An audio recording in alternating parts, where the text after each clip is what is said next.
What's up, you guys?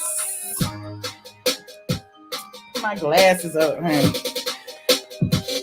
Hey, come on in the room. Come on in the room. Hey, y'all. How y'all doing? Happy, is it Tuesday? I don't know what day it is. What's up, Gypsy? Gypsy was the first in the room. Puffy's mom, you slipping. Hey, She Mormon. Brina Bree, I'm sorry. NMO. Hey, NMO. John, okay. Trey J, Miss Kitty Cat Queenie. Michelle Saucier. Simply D. Hey, I see. Oh, don't start over, child. Don't start over. Badia. Okay. Hilda, Queen, Maria, Kay, May. Okay, all my members are in here. Miss Kiki. Hey, y'all, put y'all green aliens in the air as y'all come in. And if you are not a member of the exclusive squad, you're still a member of the squad. I still love you. Come on in and put your aliens in the room too. I didn't have crap to talk about today. Not a dang thing. I guess I could talk about, all the drama that's going on. Somebody said they found one of Greg's girlfriends, child. They said they found one of Greg's girlfriends. That ain't none of my business. I'm just saying I heard, and it was on media takeout. So I don't know how true it is, but we'll just play along. Hey, Dina, what's up, Ramiro? So, y'all, about the Candy and Eva speak on it. I have not seen it. Maybe we should watch it together. I don't know. I might have to watch that on Patreon because Candy liable to flag me. She don't like me like that. She does not like me like that. Somebody said, you're boring to watch. All you ever talk about is Housewives and Kenya. But why are you here? Perhaps you're here to hear me talk about Housewives in Kenya. I don't know, because the title says bored in the house, open topic, which means you could have chose the topic had you been smart enough to think to do that. But, because you're expecting to hear me talk about it, let me give y'all something to talk about. So, let me see. Somebody told me, shout out to Radiance, by the way. Hey, Radiance girl, if you in here, I saw your comment, in the chat, and it was somebody else. I can't think of who it is right now. Dang, I cannot think of who it is. Well, they actually told me that Andy Cohen mentioned my interview with Apollo on Watch What Happens Live, and they asked Kenya Moore, what did she feel about Apollo saying that he wanted to slap Mark Daly and that he was a dickhead? So, me being who I am, I'm like, oh my God, did they really say that? Did they really do? That is so cool. So I went and looked it up, and it's, it was on bravo.com. Hold on, let me see if I can find it. It was on bravo.com. And I was like, okay, Bravo, trying to give Apollo some press. I see you out there, Bravo. Hold on, here it is right here. Because I have not, y'all, I've been quarantining and I haven't been posting like I normally do. But clearly y'all still checking for me. I'm just so happy. I'm just so happy. Shut up, Biggie. Nobody asked you nothing. Hold on, let me put it in here. So this particular article, did it show up? Hold on. Let me say, I got the wrong thing up. I got Diddy and Lizzo, and that's the next topic. We're gonna talk about Diddy and Lizzo in a second. So this is Daily Dish on Bravo. Shout out to the Daily Dish and the writers over there. I know how hard it is to, keep your content together. But there's Kenya when she was on Watch What Happens Live talking about her and Mark not quarantining together because, he's in New York and she's in Atlanta, which we already know that. And, I'm just giving the people what they want. I have not planned on talking about Kenya, but since, the trolls in here, I'm like, I might as well. Hold on. You know what I'm going to do for a minute to make the people mad? Hold on. Let me do this. I do have some. Hold on.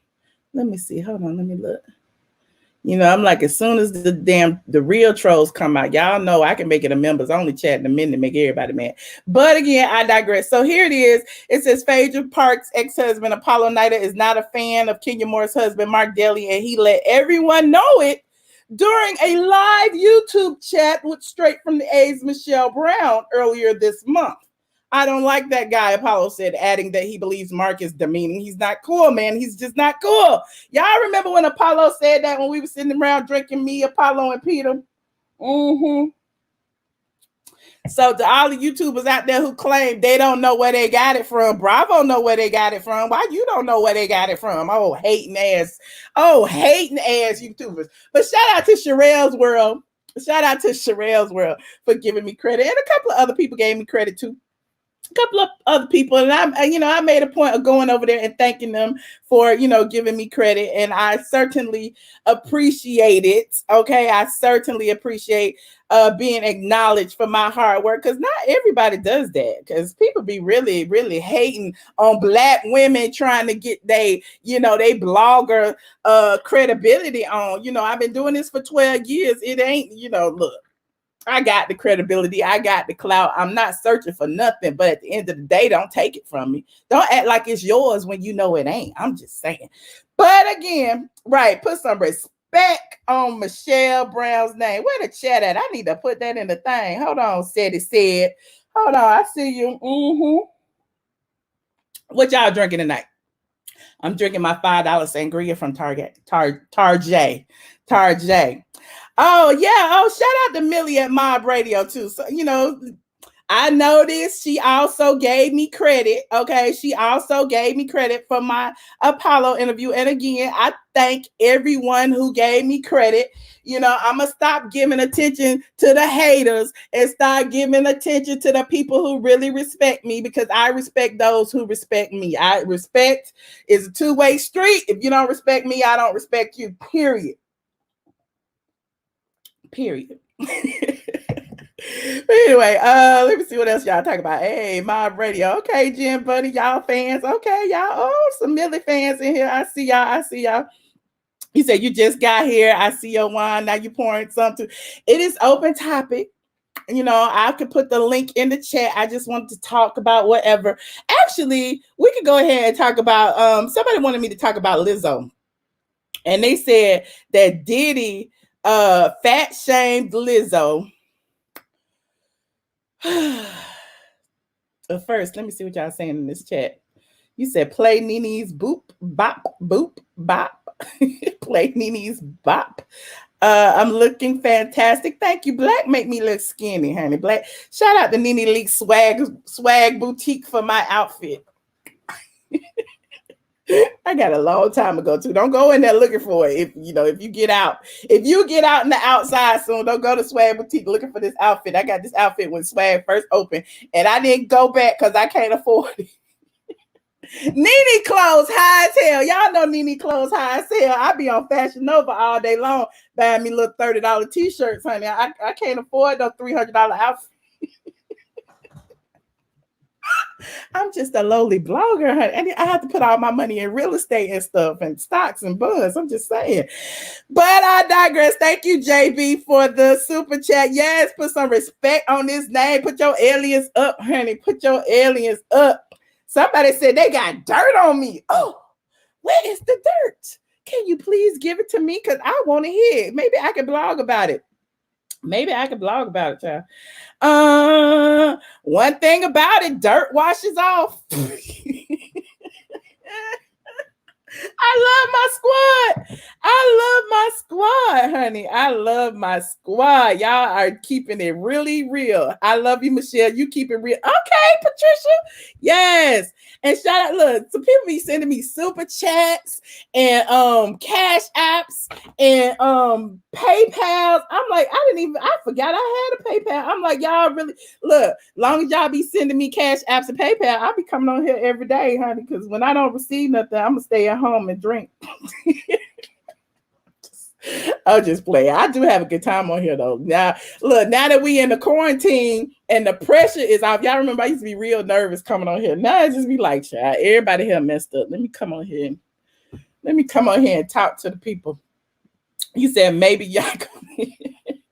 I want to blog my tea. I'm just saying, you got some tea on me, let me know, honey, because child, that's why I blog, because my life is so boring. I don't have, look, y'all keep telling me I ain't got no man, I ain't got no children, I ain't got no friends, I ain't got nothing but a blog and a dream. That's all I got. So perhaps you could tell me what's going on in my life that's exciting so I can blog about it. Oh my God. I'm paying for men. What else I'm doing that they be making up? I don't know, but whatever it is, it need to be true for me to be blogging about it. In case, keep on coming. Thank you, Anita. Thank you, Anita. Y'all love me. Y'all really love me. You said we need to talk about RHOA season 4. Can we talk about season 4? Wait a minute. You went back about 9, 8 years. What are you talking about? First of all, Michelle, who goes on someone's channel with idle threats? Idle threats, girl. Do you know what? I'm gonna talk about it on Patreon because I don't want to give that trollish YouTuber any shine on my channel with my glorious subscribers, because y'all are a blessing to me. Okay, I'll talk about it over on Patreon and share with y'all the text. I mean, not the text, but the comments that they made in my comment section. And I'm like, your comments are a reflection of you, child. Your comments are a reflection of you. The things that you say about other people, like it's people all day long who come on my channel, you a ugly ass bitch. Where's your family? Where's this?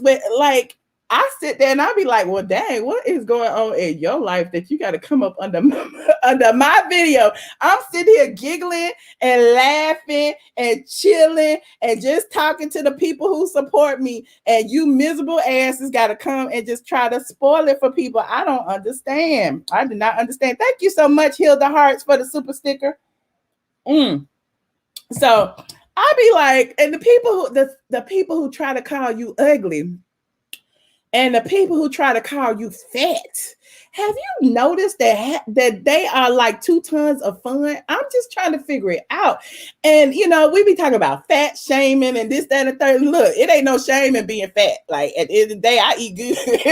I am not ashamed. Like, you call me fat. What's to be shamed about? I'm still cute. I can be fat all day long. I can be PHAT, pretty hot and tempting.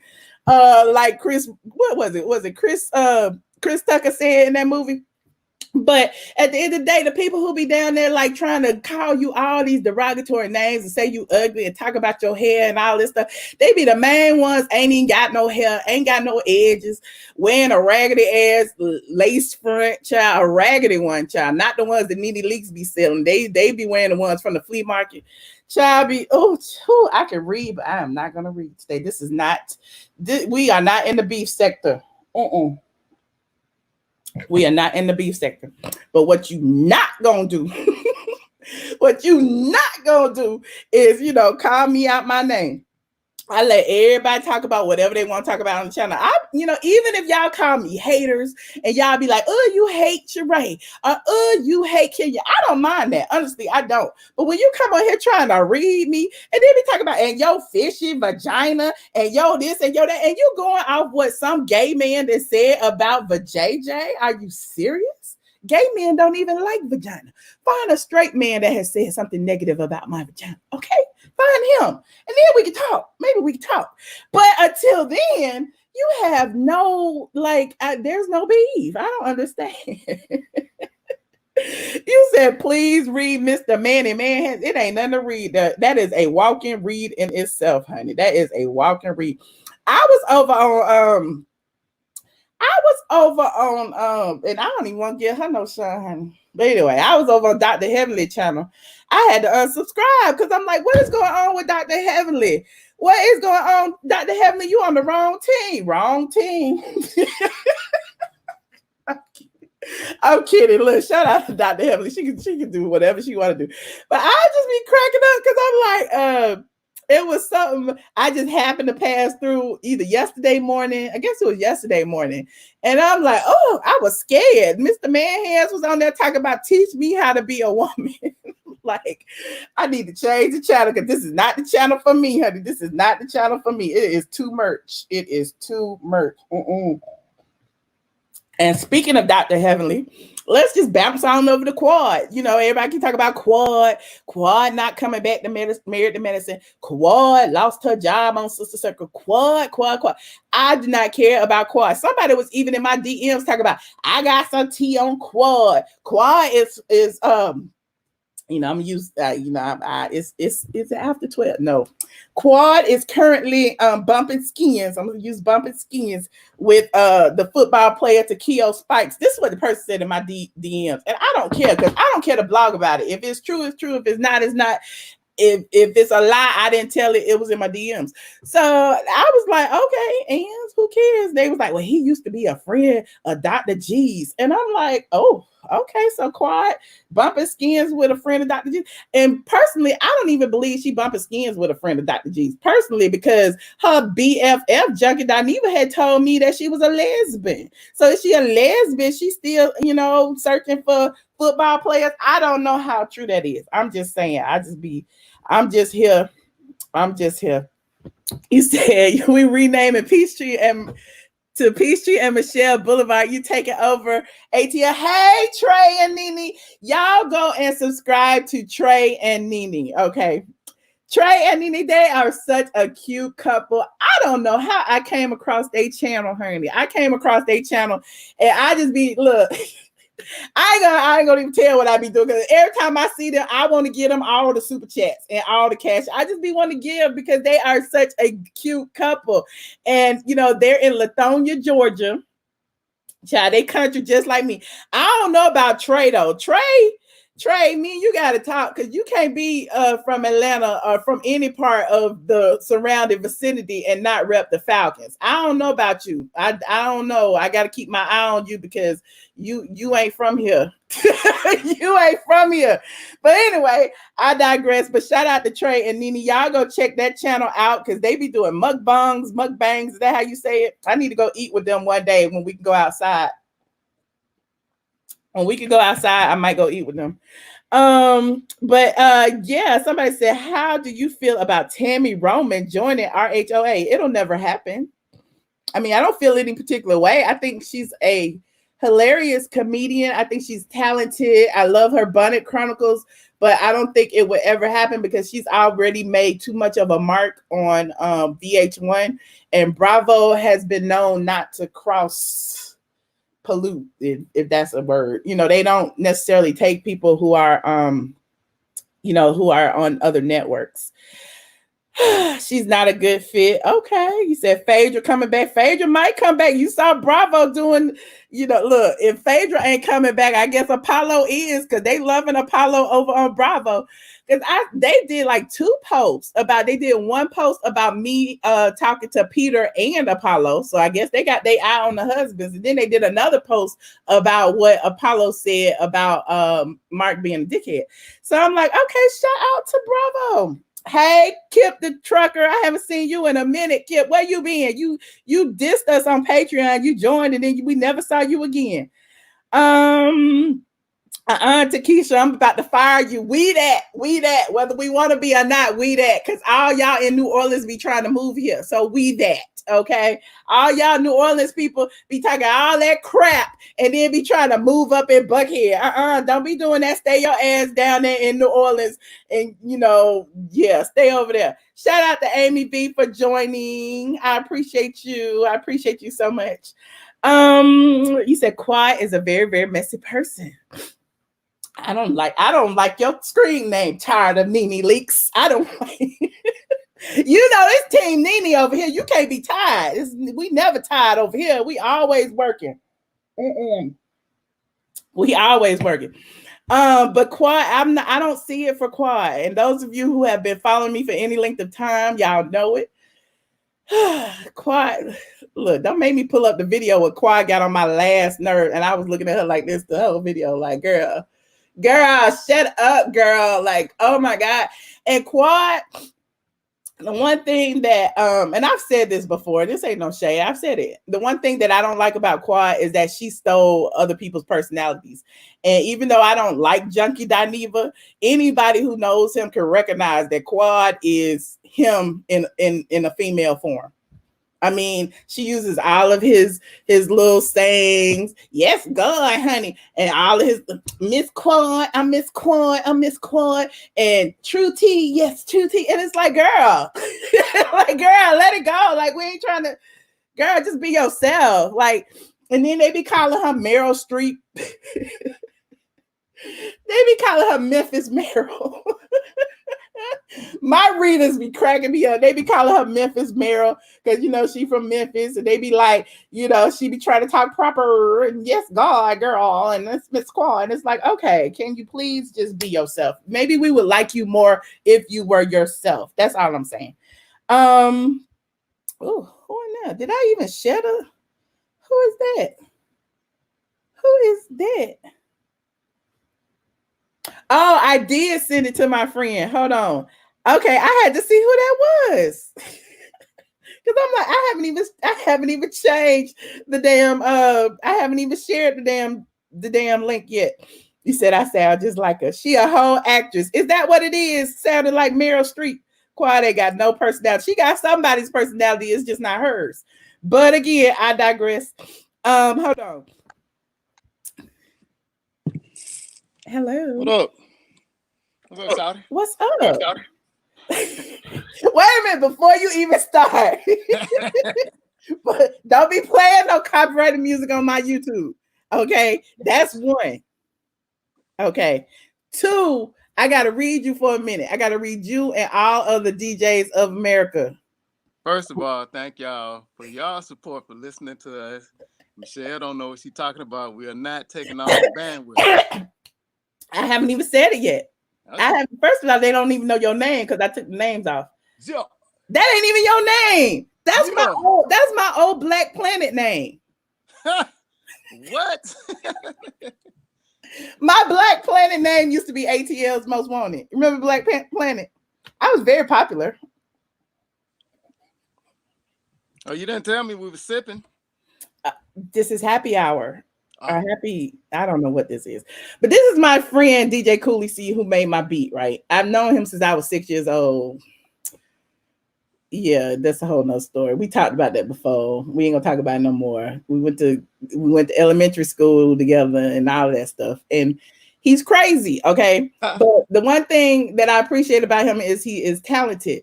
Now, that being said, I have said this before, and I'm gonna say it again.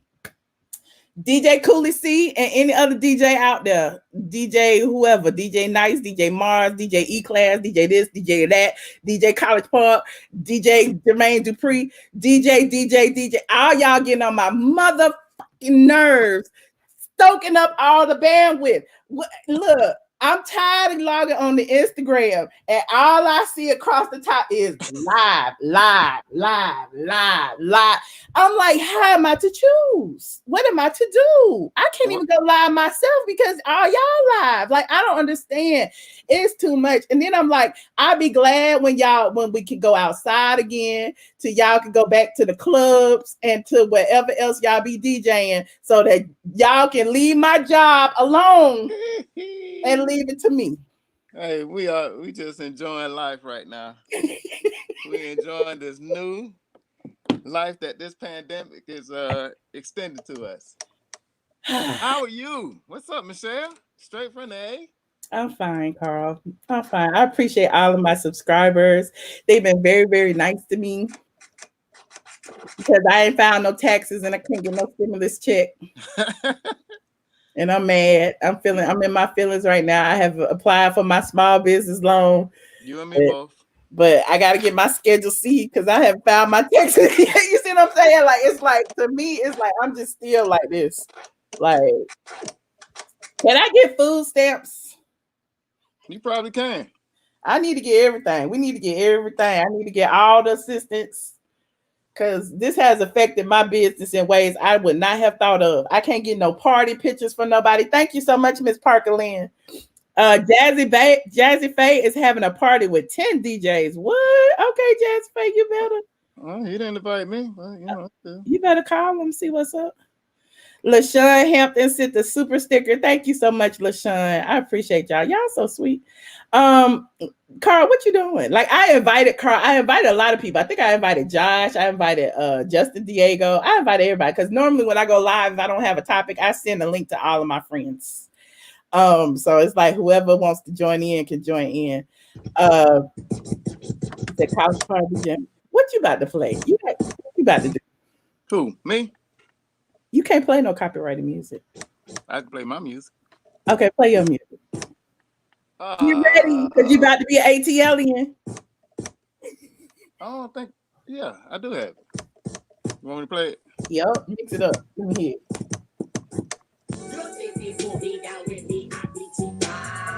That's your music. That's me. Who is that? The French House Boys. Who is that? Y'all remember that? What group is that? That's the organization. You can't play that either because they gon' tag my channel. But if they tag my channel, you better give me some money. I own this. This is my music. I know, but I'm just saying YouTube gonna tag it for royalties because I'm monetized and they're gonna take my money and give it to you. I'm not gonna tag it. Oh, okay. You gonna tag it. Y'all hear? We got it. We got him on camera saying he ain't. Bet not. I done told Nene she bet not either. Hey, play that. Who remember this? They too young to remember that. Can't stop no player. Hey.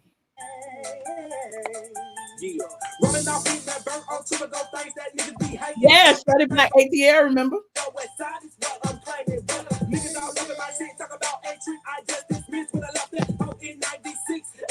What they say? And it's like that.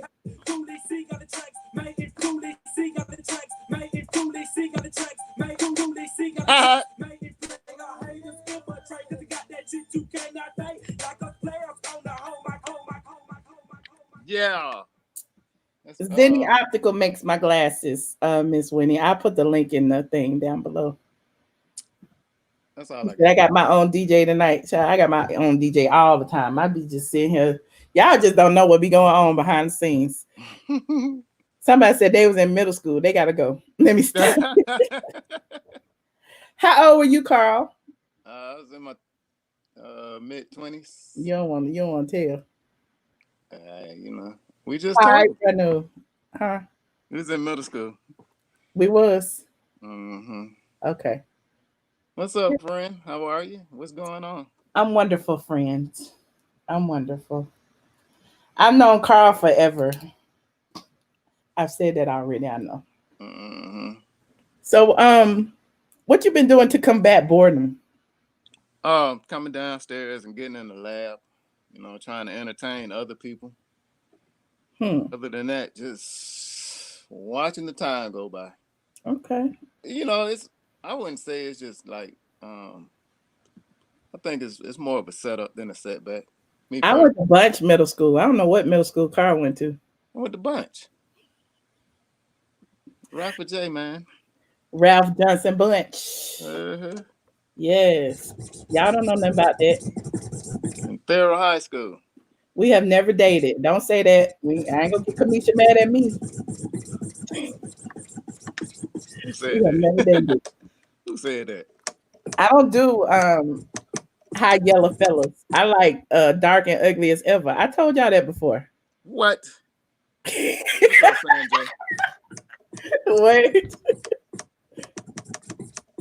Go ahead, Carl. What is that? What are you doing? What are you playing?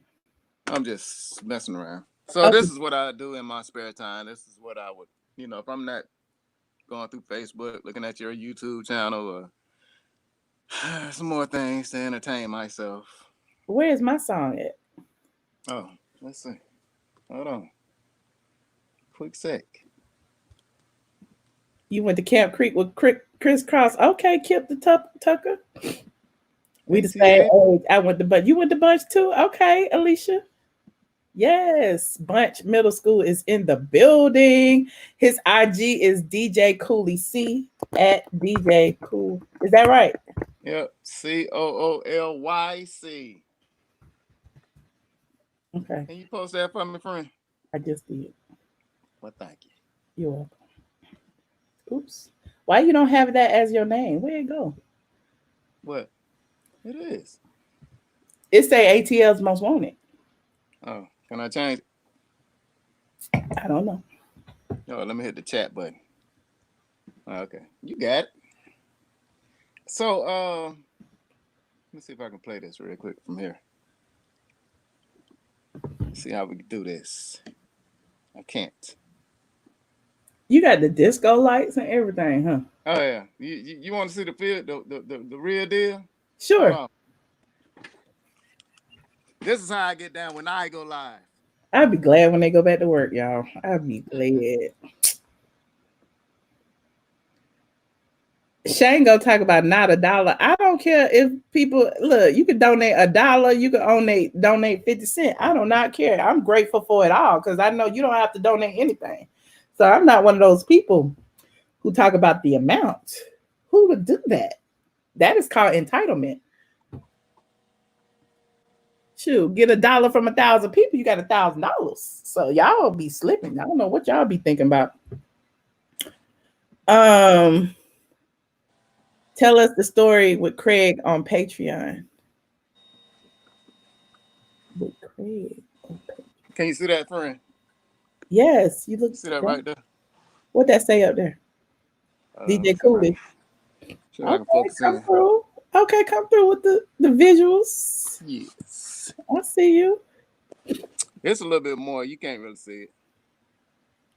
But thank you, Chocolate Capricorn. Huh?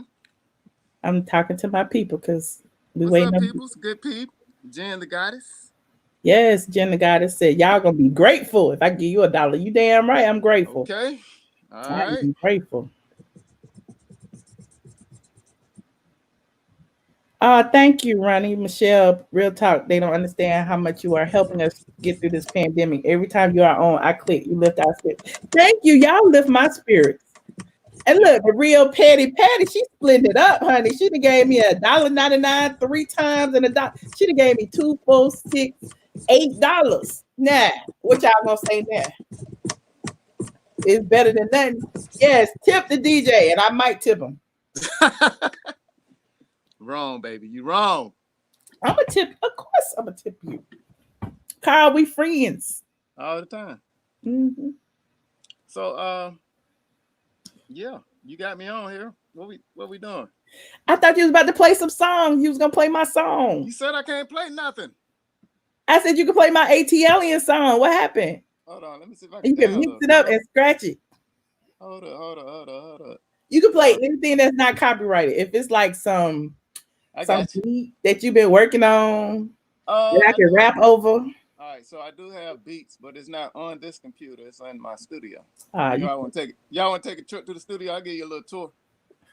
Now you go get tour the basement of your lavish estate. I just try to. DJs make a whole lot of money, honey. Monica said she feel like she at Club Excess again. You better, Monica. Club 559. What y'all know about that? What y'all know about 112? Y'all know about 55321. What is it?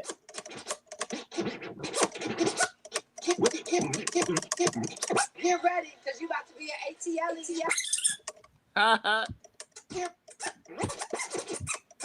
Get ready, because you about to be an ATLien.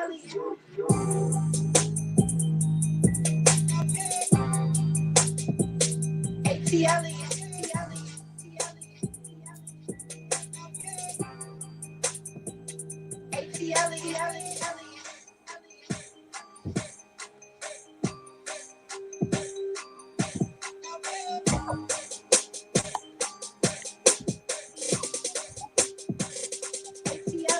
Hey. Get ready. Get ready. Get ready. Get ready. Get ready. Hey, Facebook. I forgot it was streaming on Facebook. Jen McKee is on Facebook. What's up, y'all? All right. So that's the remix to the original. We got to fix it. Michelle said she didn't like it, y'all. What do you mean? She said it was too busy. It had too much talking, and I like the one before the one. The one before the last one. Oh, okay, right, You gave me 3 revisions. right. I like revision number 2. We all need to take shots. Take y'all shot. I'm drinking this cheap ass Ripple. Cheap ass Ripple in an expensive glass, honey. Hey, Louisiana, I see you. Today. What's up? There go another Facebook. I appreciate y'all. Look, if y'all want to be Louisiana. lit in the chat, come over to YouTube, youtube.com, Michelle Brown. That's where everybody is convening right now. I understand, Facebook is cool too, but it's a whole lot of people over here and we just be talking stuff. But go ahead, Carl. What else you be doing besides? Okay, when you're not like in the basement creating beats and stuff, like do you go out and walk around, like exercise? And I do a little bit. I actually got out today for the first time in like a week. I out driving around. I live in the city of South Fulton, so it was almost like a normal day out here. There was so many people out. what is up with that? Hey, people tired. Yeah, but I had did a video. I went to Wayfield Foods on MLK. Why? Do you know they have all of the toilet tissue? Really? They have all of it, but they only selling it 1 roll at a time, and you can only buy 2 rolls maximum.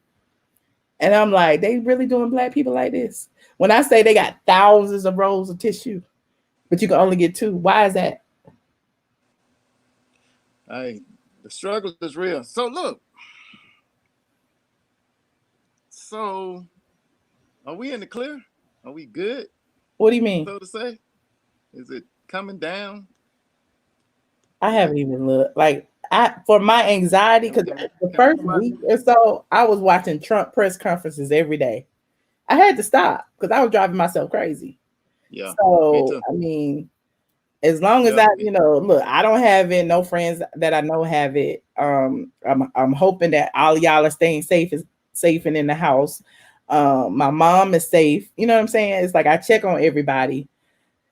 But yeah, we not in the clear. Monica G said we not in the clear. Honey. And I don't think we in the clear because too many of y'all still out there in them streets. Why are y'all still out there? Sit y'all asses down. What's I just got through fussing at a friend of mine who refuses to sit down. So I just think people getting cabin fever, and since it's not hitting close to home, they don't think it's a big threat. You know what I'm saying? So, but I take it serious. And when I went out, I had my mask, I had my hand sanitizer, I kept my distance. I basically left to go fill up my my gas tank, get a bite to eat. You know what I mean? Mm-hmm. And ran and got some essentials and came my butt right back home. But I enjoyed being out. That's how I felt when I went to Wayfield. It was like I didn't need 2 rolls of toilet tissue. You know what I'm saying? But I felt like I'm gonna stand in line for this because I'm here. I'm on live. I'm out of the house. I was going a little stir crazy. You know what I mean? Mm-hmm. But I was just tripping because people were out with their kids. It was like so many people out. And then like they weren't monitoring how many people went in the store at a time. Oh, yeah. So for me, it was almost like research. You know what I mean? Like I hadn't been out the house in 2-3 weeks. Let me go see if it's really people out here. And it's really people out there. And so people out there. I did that. I'm sorry, go ahead. Did you see last week at Piedmont Park? Yes, I talked about that too, because I knew some people who actually went to Piedmont Park and I was cursing them out. Like, what are you doing? What are you doing? And they was like, we're 6 feet apart. I'm like, you ain't 6 feet nothing. If it's 50 gazillion people there and all y'all 6 feet apart, the wind blowing, you know what I'm saying? It travels. So it's like sit y'all ass at home. I don't understand what the problem is with that.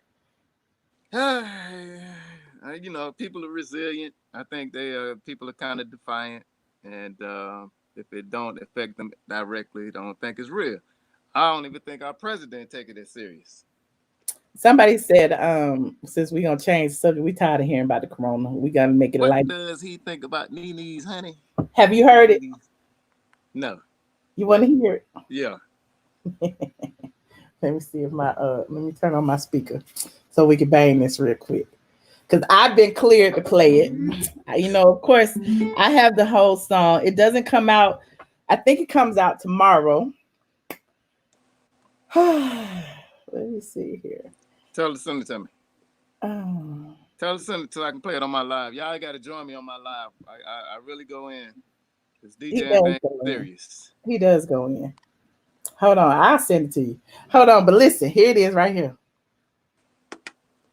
Come on and get this, honey. Come on and get this, honey. Come on and get this, honey. Come on and get this, honey. Come on and come on, come on and come on, yeah. Come on and come on, come on and come on, come on and come on, come on and come on, yeah. Come on and come on, come on and come on, come on. Yeah, I'm sweeter than some bubblegum. Get it jumping like double dutch. 5, 4, 3, 2, I've been number one. Chase bank account, I run the numbers up. See, I know how to get to the bank. G5, red eye, jet lag. I mean to the floor, Peter gonna be mad. But like RuPaul, I love to let it drag. Do you see? Hey. Shining, shining, it's gleaming like diamonds, diamonds. No being in day assignment, don't keep me. Hey. Honey, come on, I'll show you how to get to the money. Come on and get this. Honey, come on. Michelle, want to twerk. Honey, come on, come on. Twerk it.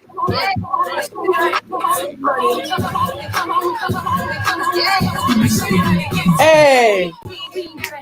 Hey. We make bread and we get cake. Face me to the God. I beat all the odds. Stay on the job. Get money. Honey, Atlanta milking honey. If you're married, keep your legs closed. Honey. You love honey like poo there. Come first like the new year. What you really trying to do here? I'm a mood, yeah. Honey, come on. I show you how to get to the money. Okay. I show you how to get to the money. Hey.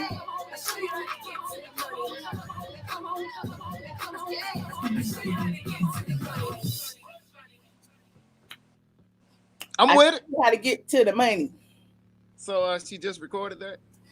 Yes. Oh, yes.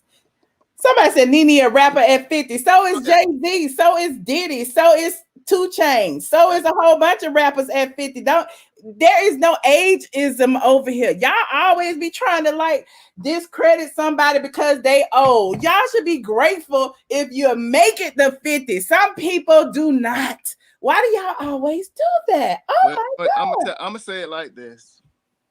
It is us that says stuff like that. Kids can go on tour and they've been out since the 70s. They can go on sold out tours today. The only reason why they cancel is because of what's going on around the world. We got to stop that. Madonna damn near 60. Yes. Everybody else. No other race does that. It's us. Okay. So stop it, y'all. Stop that. Stop it. It's like, for me, like when people say that, y'all have given up. It's almost like you are never too old to go for your dreams. I don't care if you're 50, 60, 70. If you want to get your degree in whatever, you can go back to school if you want to. I know it's tiring, but if you have the will and you want to do it, you can do it. It doesn't matter how old you are. Y'all be killing me. Preach it. Somebody said that's that evil mess, honey. It is what it is. I'm like, dang. And then I'm like, do the people who say it be like 20 something? Because if you 20 something and you talk about somebody who 50 something doing it and you 20 something still sitting on your ass and not doing it, what you mad at? You must be mad at them because they 50 and doing it and you feel like it should be reserved for you. No. Sometimes it takes people a little bit longer to get to where they need to be. Hey man, overnight success is not overnight. Okay. People think it is. Think it is. Because, like even with my blog and stuff, some people think it's so easy. You know what I'm saying? Remember when I first started? I didn't have no. I love Carl. I love all my friends. But everybody was looking at me like I'm crazy. You started a what? You started a blog? For what? Like, yeah. We didn't understand. Years later, everybody asking me, how you start a blog? Right. How you do that? How you make money? So you need to just, if you feel in your heart that you want to do something, just do it. That's right. Yeah, we got to get out of that. It's a lot of And yes, things. I might. It's a lot of things. This is the reset. So during this reset, it's a lot of things that we got to stop doing and start thinking. That old mentality has to die. It's a new us, a new day. Somebody just paid me $5 to say speak on it. Speak on it in her candy voice. Wait a minute, let me do it. I can turn a shade tree into a money tree. Speak on it. Y'all know, hold on. I gotta pull up the real one. Y'all know. Y'all be dragged. Y'all be... And the crazy thing, I watch Candy sometimes. I do. She's shady. Hold on, let me go find her. Speak on it. Hold on, let's see. We're Roots, and we can save you up to 52% off your car insurance rates. Download the app. Hold on, let me Root get for a ride past it. today. Hey. Oh man. Wait a minute. Wait, I gotta go back. Hey, everybody. What up? What up? I am your girl, Candy. He is my guest for this evening, and I'm about to speak on it. I'm about to speak on it. Y'all know y'all like it. I love Candy laugh. Yep. What's up, Misty? Anyway, what you say? Michelle, can you pin a link for those of us who want to donate and don't know how? You are doing a job and deserve to be compensated. I want to give. Okay, thank you. I appreciate it so much. Hold on. Let me do this. I don't know how to. I love your diehards. You see that? I learned how to do banners in whatchamacallit.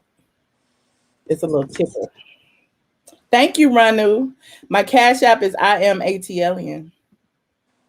I don't think you can pin comments in the comment section on YouTube. But yeah, I can put it up. So the DJ gonna drop some beats. I don't know. Carl, do you want to sit here while I go through the topics that I was gonna go through? Go ahead. Okay. I do have a PayPal. I just don't remember what it is. Hold on. ATLien at ATLien.com.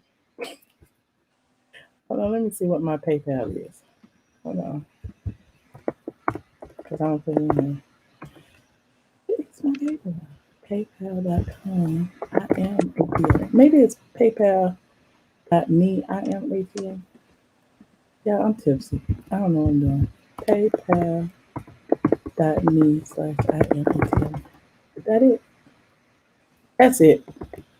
Yeah, I'm gonna put it in the ticker too. It's PayPal.com. I am ATLien. I be forgetting. How you update it? I don't know. Edit.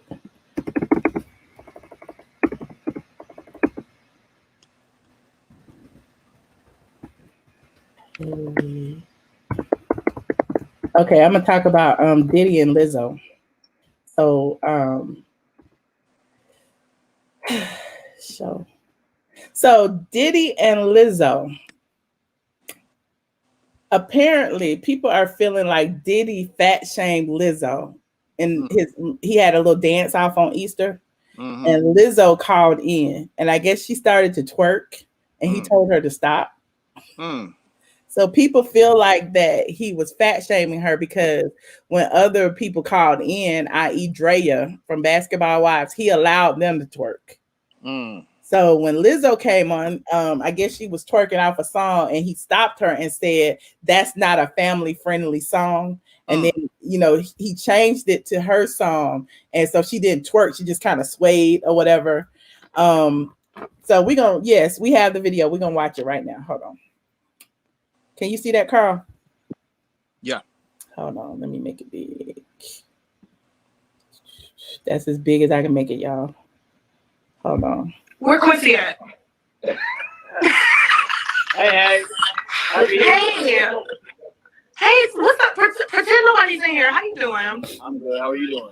I'm good. What's your sign? Gemini. All right, let's play a song.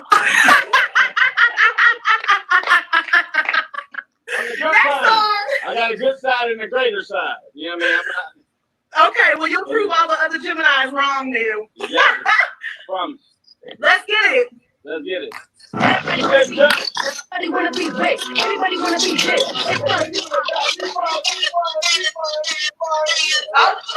Oh yeah. What? What? 2020. And I ain't got time for no fake ass shit. Straight up. I'm back to basics. Don't come to me with no girl. Your man ain't had. All the nurses and doctors. 1, 2, 3, let's go. When I finish,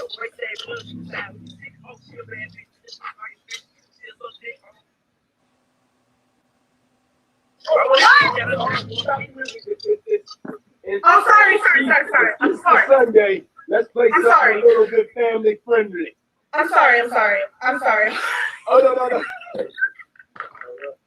Let's do something fun. Sorry. We don't play that kind of play something I can bop to. Yeah, I know. Play Juice by Lizzo. Juice by Lizzo. Let's go. Let's buy. Hey, your Jessica album. Thank you for waiting. Yeah, I know I gotta turn it down for this music. But yeah, you see, she was twerking at first, and then when they played her song, she just was like swaying to the beat. Hi. Well, But later on, Drea called in and he allowed her to twerk. So Lizzo explained it later. She was on, do you watch Tory Lanez radio, quarantine radio? who, me? Yeah. No. I watch it. I don't. It's pretty good. Okay. Well, sometimes because he does objectify women, but that's a whole nother story. Check it out. Oh, hold on. She was on his quarantine radio, and she explained what happened. Baby girl. I got you, baby girl. I got you, baby girl. Let the people know. I want everybody to know one thing. All 308,000 people in here. Diddy did not stop Lizzo from twerking. He did not stop Lizzo from twerking. Come here, hold on. I'm sorry, Lizzo. We gotta get your body. You are in the building. You are somebody we've been waiting to get to the show. Oh my God. Wow. Okay, hold on, Lizzo. All right. Let me say it for the people. Diddy did not stop Lizzo from twerking last night. Did not. He just wanted her to say something about the medical people first. I just want to say that first. And Lizzo, go ahead and finish the rest.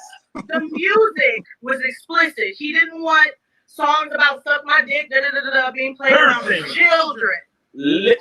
Lizzo, understand that we understand that there was guidelines yesterday. I don't want nobody ever saying that Lizzo was canceled from twerking, because the way I want to see Lizzo twerk right now is on a different level. Let's go!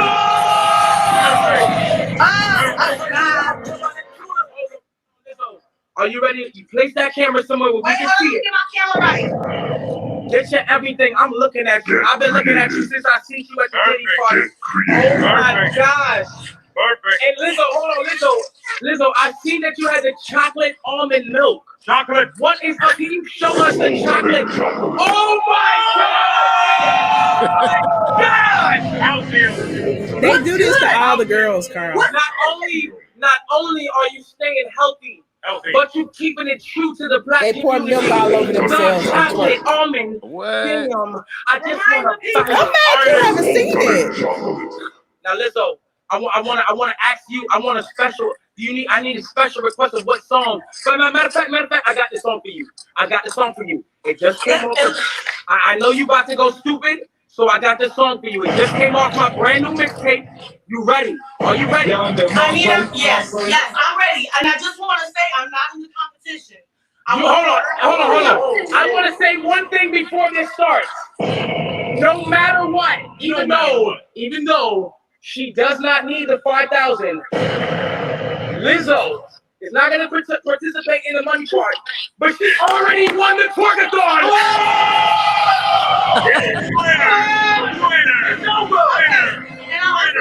Hold on. To the other girls, we got you for the 5,000, but Lizzo, you're already a winner in my book. And we know you're not in the competition, you in a different league. It's 300, baby girl. I also want to say, you ready? all the BBWs, let her talk. to the BBWs watching your lives, wishing that they could get in and twerk. Do not be afraid to get in here. Don't read the comments. Yes. Shake that ass. You know what? Yes. And you ain't even paid for it, honey. Shake those asses. Shake them. Before you start, Lizzo, shout out to all the BBWs in the house. There is no discrimination at Quarantine Radio. We like them big, we like them small. Let's go, baby girls. Let's start it off. Lizzo, you are the sexiest I've ever seen. Let's go. Jump on that bed, girl. Jump on it. Look at me. Jump on that bed, girl. Hold on. I made her laugh. Hold on, I made her laugh. Give us a second. Lizzo, you gotta understand, I'm a fan. I cannot handle this. I can't handle it. When you be looking at me, when you jump on the bed, and when you jump on that bed and you start doing that crawl thing and you start looking at me with them eyes, I can't handle it. I'm just playing though. I want you to know. I'm sorry, I don't got no panties on. Oh my God. Okay, listen. Yeah, I'm listening. Now you know, like I'm a super fan, so you know I'm on all dirtbag time. But listen. Okay. Can we call you back and then you can throw some on and then we could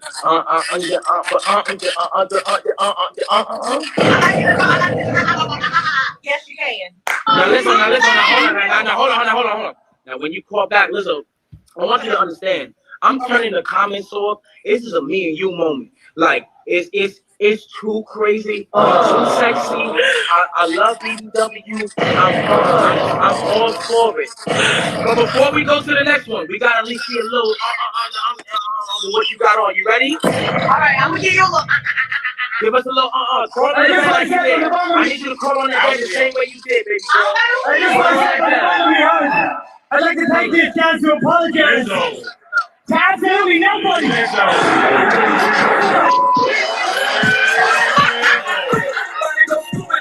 Oh my God! Lizzo, we will see you in a second. Okay. Well, yeah, about that. Yeah. She's not ashamed. She's not ashamed of her body. Not at all. Somebody said they're picking on her. This is annoying. I'm so lost for words. I mean, she called in. Did nobody force her to twerk? No one has ever forced her to twerk. No one ever forced her to wear like a buttless dress. Y'all keep saying they're all laughing at her. But I mean, if she's confident enough to show off her body and she wants to do it, then I mean, that's her. I mean, but if there are some people who don't want to see it, then that is okay too. So you can't fault Diddy if that's not what he wants to see. Right. You know, I don't feel like it was fat shaming. You know, people were like trying to drag him saying it was fat shaming, but I don't think it was fat shaming because at the end of the day, it was daylight. It was Easter. I don't know when Drea came on. Did she come on later? I don't know because I wasn't watching it. But apparently Drea came on right after that and she was twerking. Now, as far as Tory Lanez is concerned, if you have ever watched Tory Lanez, because he got actually booted off of Instagram for showing too much. This girl was like a deep throating a gummy bear worm or something, and they thought it was a little too explicit for the kids.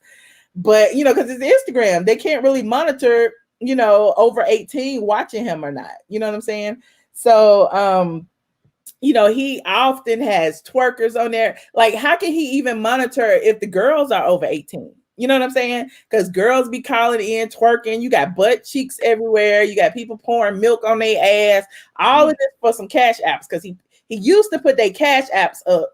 And, you know, all the men, Wiz Khalifa, everybody will be in there, like giving them cash app donations for them twerking and doing some outrageous shit. like stripper shit. You know what I'm saying? Even though they're not nude, you can still see their ass.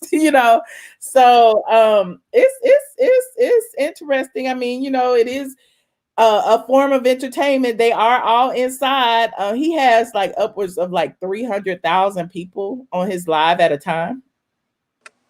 So he did get his somebody said Team Lizzo. Okay. He did get his Instagram back and they started it back up again. Somebody said he's ignorant. A lot of people don't like him and a lot of people do like him. It's like a catch-22. But my thing is all the people that don't like him still be on there looking. So they still see it. So he's still winning. What I find interesting about Tory Lanez though is that, and this is me from a business perspective, because I've watched them and I've seen the girls who call in and I've seen the girls who get naked or almost naked and twerk and all of that. He doesn't shame anyone. Like there have been girls on there that look damn stupid. You know what I mean? Like their bodies, whatever.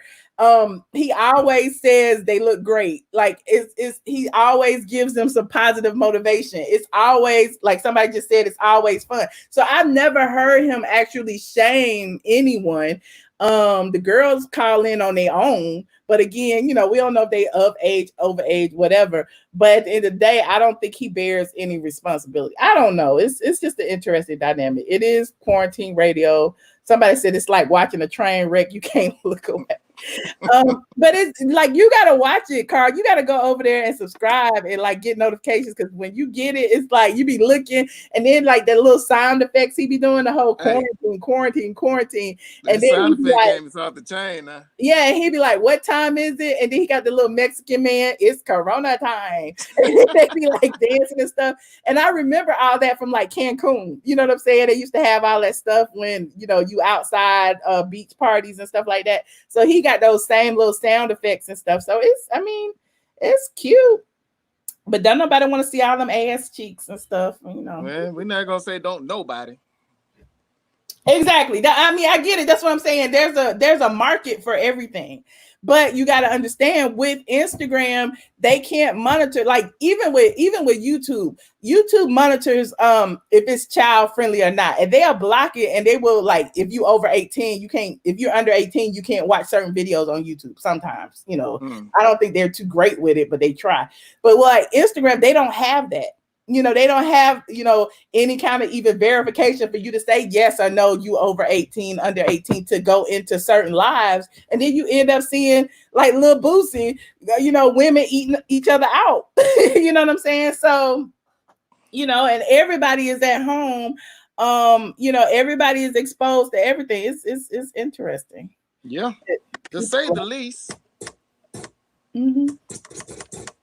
I would love to invite some of you in. It is open topic. We've been on for an hour. How long will be on? Probably another hour. I don't know. Invite some of your peeps in, Shell. I just put the link in the chat. Hey. So anyone who's watching is welcome to join in. Join. So Carl, are you gonna play us some music? What you gonna do? You just go sit there. You gonna sit there with your little headphones on. It's like a doctor sitting there with like his stethoscope on. The headphones is to cover up the Corona hairstyle, right? Child, okay. Look at my Corona hairstyle. Yeah. That's 3 weeks of no haircut. Welcome to the quarantine. Who knows this?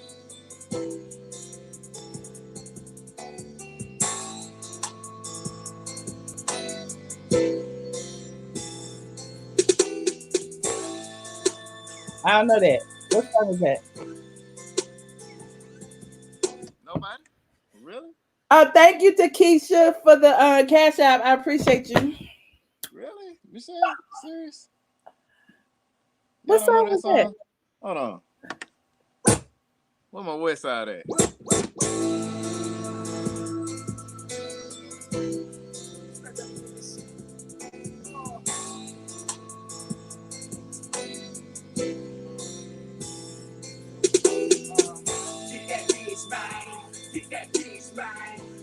Look, this is a family-friendly show. We don't need all that bitch. I sound like my mama. We don't need all that bitch. We don't need all that. ATL Classic. Who knows that? Shotty Black ATL said they don't even know that one. What?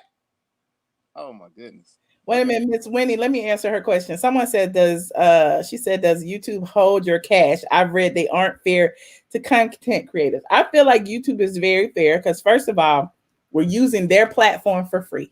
It costs nothing to get a YouTube account. You know, only thing it costs is hard work and determination and dedication in building your platform. That being said, when people give super chats, they take 30% of it. I don't mind it because at the end of the day, I'm using their platform. So a lot of people would prefer to give cash apps or prefer to give PayPal and all of that. But at the end of the day, it's all, you know, we got to report all income because hell, when I was audited at the IRS, they was looking at my PayPals and everything else. So they want to see, you know, any kind of way because they follow the money either way it goes. So if I get it through YouTube, it doesn't faze me one way or the other because I feel like YouTube deserves you know, the percentage that they take because they keep this platform up and running for all of us, the creators and the viewers. So definitely, you know, even though they are a $1 billion company, they deserve to you know, profit just like anybody else. And that's me as a business person. I don't mind it. But I appreciate all of you who give any way you give. I appreciate my Patreon people. Hell, Patreon takes a cut. Everybody takes a cut. You gotta know whatever platform you own is gonna take a cut. Period. Your girlfriend told the IRS to audit you, child. Ain't no telling. I mean, you know, it is what it is. You make enough money, the IRS is gonna audit you. I'm not, you know, it is what it is. I've been audited so many times, I'm used to it. I could tell a story. This is story. Let's have story time. Let's have story time.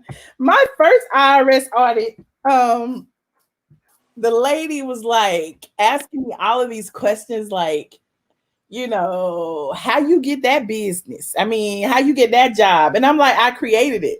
So it was like kind of uncomfortable for me because she was asking me all these things about why was I taking expenditures for like Wi-Fi or why was I taking expenditures for like my cell phone or whatever. But I'm like, I use that in the course of my business. Why wouldn't I take it? And so she was trying to like take those deductions and things off without adequately knowing what exactly it was that I did. You know, so it was interesting. So that's just one of my stories. It's not really too detailed because if I tell too much of them, tell all my business about how much I make and all that, and y'all know I ain't gonna do that because I don't talk about money. But yeah, I was just really surprised that, you know, having, you know, the IRS, a lot of things, a lot of government agencies are antiquated.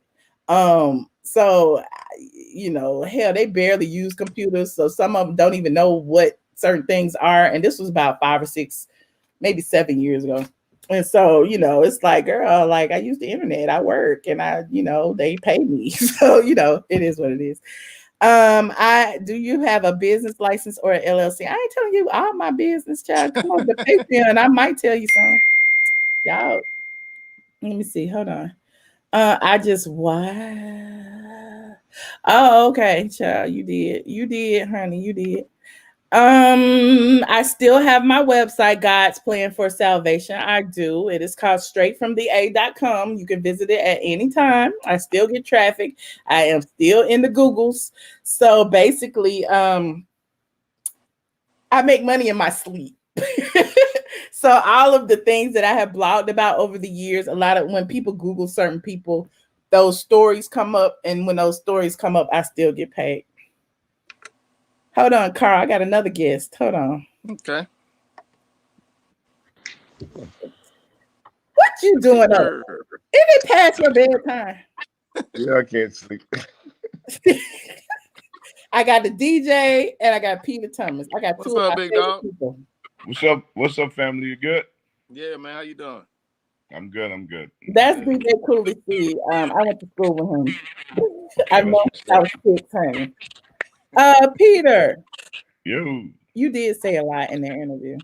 Yeah, I did. I just watched it. I'm like, damn, I couldn't stop talking.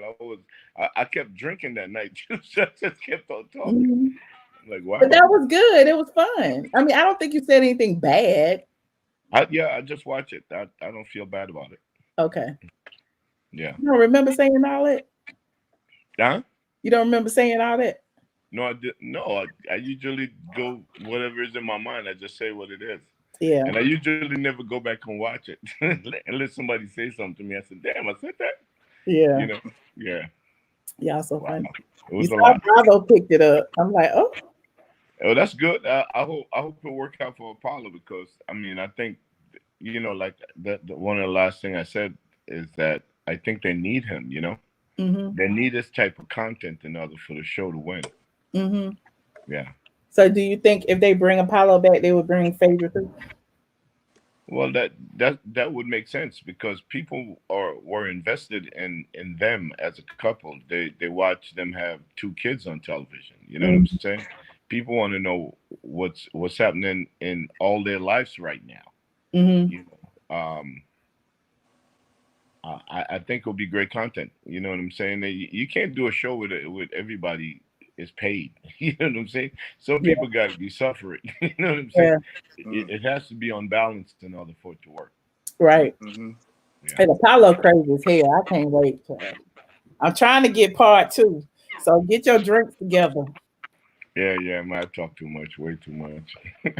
Well, get your drinks together and talk too much again. Yeah, I'm stuck in the house. I'm going crazy. Like a lot of people. You know what? Let me say something. I'm stuck just like everybody else. So Mm-hmm. there's nothing different with me. But I think what we all as a community, as a black community should be thinking about, black and brown people should be thinking about is that why is this happening? You know what I'm saying? Mm-hmm. Because this in our lifetime we have never seen everything shut down. Right. You know what I'm saying? So something got out of the bag, something got let go, something, and it probably was purposely done. You Mm-hmm. know what I'm saying? To because the world was just crazy. Mm-hmm. Like you got damn near almost 7 billion people on this planet. They had to slow it down somehow. You know what I'm saying? And with that being said, they had to govern it different also because the Mm-hmm. economy across the board, all democratic system across the board, no matter what country you're in, it's actually working. You understand what I'm saying? Great Mm-hmm. model, but it's not really working. You know what I'm saying? So there's something bigger going on, and we got to pay attention. I just keep on saying, I wish we worked better together. I wish we would buy our neighborhood instead of make a little bit of money and try to move to the whiter neighborhood in the suburbs Mm-hmm. because all we're doing is giving up, prime real estate. Building up their neighborhoods and tearing ours down. That's why I went live the other day and I went to like Wayfield Foods on the south side. You know what I'm saying? Just to venture out. You know what I'm saying? But at the end of the day, I want to like, go to like grocery stores in the hood and support them because I know if we don't support them, they're gonna disappear. You know what I mean? So I went there just to, pick up some toilet tissue and stuff. And they had all the toilet tissue. And one thing that I didn't like is that they were trying to sell toilet paper rolls one at a time. Instead of selling 6 packs, 12 packs, or whatever, one roll at a time, and it was a 2 roll limit. And this in the hood. But I'm like, at least they Well, got the all reason why the they do that because they don't get as much delivery as suburban area. You know what I'm saying? They really don't. To be honest with you, if you go to the well, there's not too many Walmarts in white neighborhoods because they don't allow it. Walmart is basically something that was created for poor people. You know what I'm saying? To be honest with you.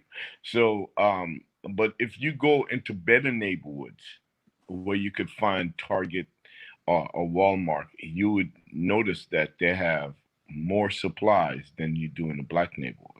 Mhm. You know what I'm saying? Yep. Uh, everything is usually better, to be honest with you. I'll drive across town just because I know they're open and you're gonna get better quality shit when you go there, and especially if you're looking for produce. You know what I'm saying? Yeah. They should be always better, look fresher, the old in yard. You know Yep. what I'm saying? So in the hood, yeah, they don't get.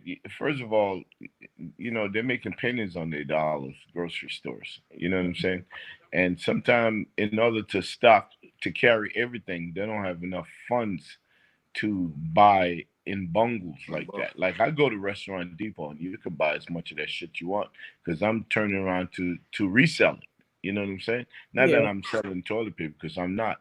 But when you go there, a lot of suppliers go there to buy those things, and you can see, like, I'm like, damn, they got so much of that shit. You know what I'm saying?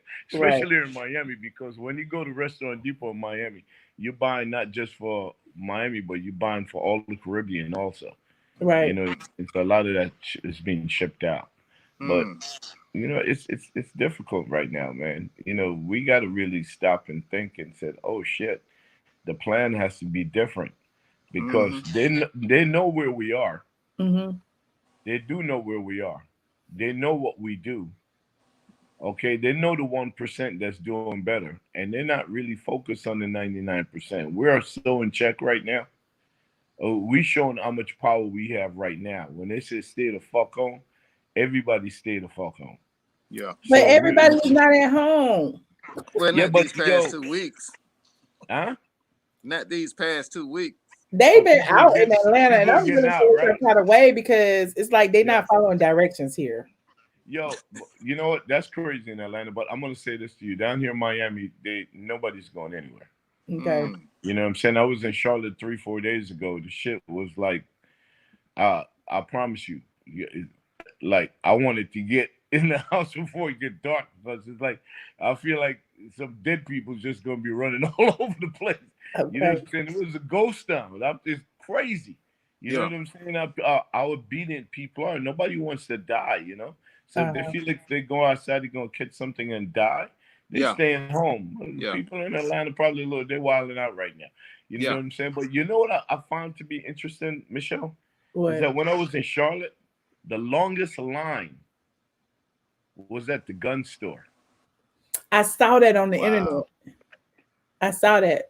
My brother told me, I didn't believe him. I said, come and get me. I need to see it for myself. The gun store, 100 Negroes online. That's kind of terrifying, because at the end of the day, it's like everybody's getting armed for a reason. So it's almost like you got to protect your house and your, you know, the things you have. I'm buying my girl a shotgun. She needs one in the house. You know what I'm saying? I got to fly up there and take her to the gun range, the whole 9 yards. I'll tell you this much. The average black person in a black neighborhood, okay, cannot go 6 weeks without getting a paycheck. Yeah. Okay, and that's the God honest truth. Can't go 2 weeks, most of them. Okay. Yeah. All right. So could you imagine 6 weeks deep, and you have all your family in the house? Okay. Like my girl, for instance, she have 2 kids. They're like 12 and 13 years old, right? By the way, it's one of their birthday right now. So happy birthday, Brianna. Happy But birthday. anyway, my son's birthday today is too. Happy birthday, son. Happy But birthday. with that being said, kids eat a lot. You know what I'm saying? Mm-hmm. You know, so could you imagine? Okay, you make like $700, $800, $900 a week. Okay, every 2 weeks you get your pay. Is like after tax, you're taking home $1,300, $1,400. Okay, you got rent, you got all kind of bills. You don't have that much money, so you can't go 6 weeks without work. Could you imagine the people that's out of work right now? Yeah. Okay. And when they get that check, that $1,200 check that I heard he's going to put his name on, by the way. Okay. When they get that check, they got to give it back to who? The landlord.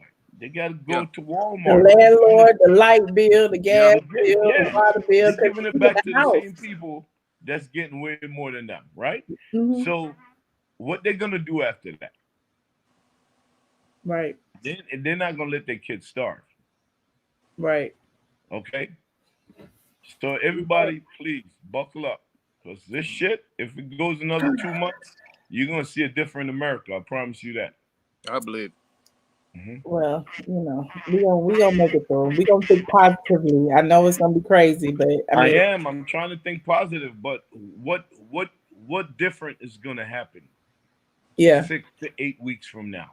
No, I'm right there with you. It's a scary thought because it's a changed America. Things are not going to be the same as what they were. We all are going to have to figure out how to do things differently. Nothing is going to be what it was. It's a whole new world. That's how I think of it. It's talking about, oh, they was telling you, oh, you didn't need the mask. Oh, then they said, yeah, you need the mask. Then they said, oh, 6 feet. Okay. And now it's 13. 13. Now, oh, you could track it with your shoes. Now it's on money. You know what I'm saying? So people don't even want to touch money nowadays. They just swipe their cards. You know what I'm saying? This shit is, this is all designed with a plan in mind. Right. Okay. And they know how many people is going to die from this shit. They really did know. You know what I'm saying? And it's fucked up. You know what I'm saying? Because it's mostly us that's dying. Yeah. It's mostly black people that's dying. Yeah. Yeah. Thank you for the cash out, Ranu. I appreciate you. Peter, do you want somebody just called in? Do you want to take a question? I definitely will. I'm surprised. Carl, you scared? Oh no, I'm going to get a drink. Okay. Right back. We've been on here just talking to storms, child. Hold on. Who is this? Sean Bobby? We can't hear you. Can you hear him? No, I can't. Oh shoot. Oh well, he bounced. Well, yeah. What do you think of Nene's new song? Oh, you know what? I think you brought it to my attention.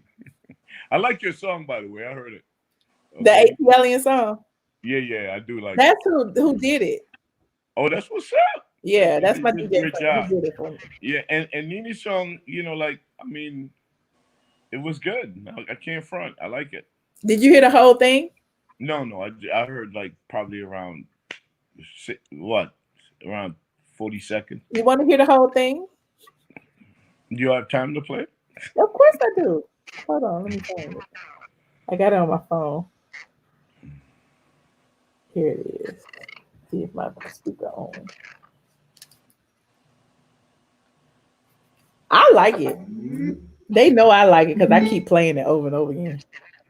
On and get this, honey. Come on and get this, honey. Come on and get this, honey. Come on and get this, hey. Honey, come on and come on, come on, come on, come on, come on, come on, come on, come on, and come on, come on, and come on. Dance, Peter, dance. I'm gonna go get the drink. Get it jumping like Donnie. 5, 4, 3, 2. I've been number one. Chase bank account. I run the numbers up. See, I know how to get to the bag. G5, red eye, jet lag. Got my pink to the floor. Peter gonna be mad. But like RuPaul, I love to let it drag. Do you see me? Shining, it's bleeding like diamonds. No demon and day assignment. Don't keep me from climbing. I know you got to get to the money.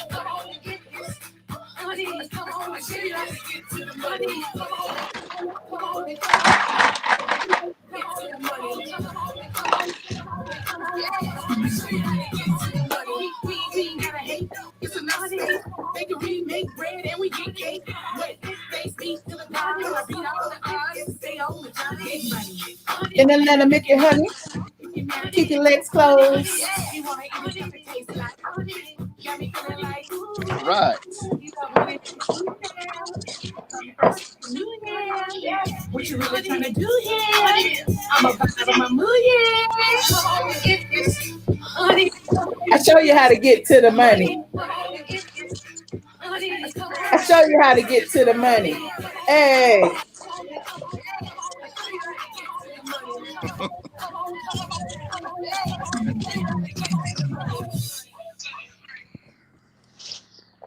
That shit is hot. That's like the look, yo.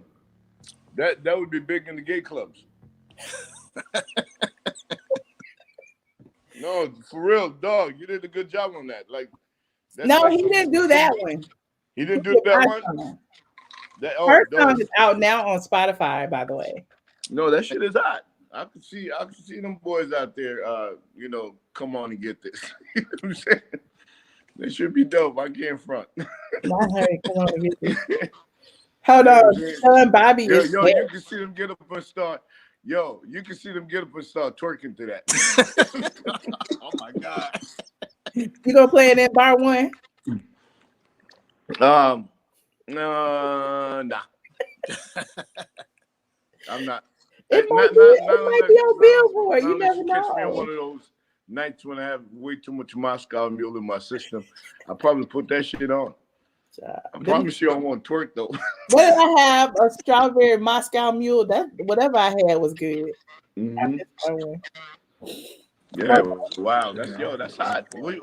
Did she put it out there for them to sell? Is she selling it? She already selling it, Michelle? Is it out? I don't know what Bobby doing, honey, because he wasn't saying that. Yes, it's out now. They just said in the chat it came out at midnight. Oh, that's dope. Yeah. I hope she do well with it. Yeah, I think she would. Somebody said Club ATLien. Y'all so funny. Oh yeah. Sean Bobby keep calling back. What does Sean Bobby want? Bobby got to get the technical. Sean Bobby, let me see your face, Sean Bobby. Let me see your face.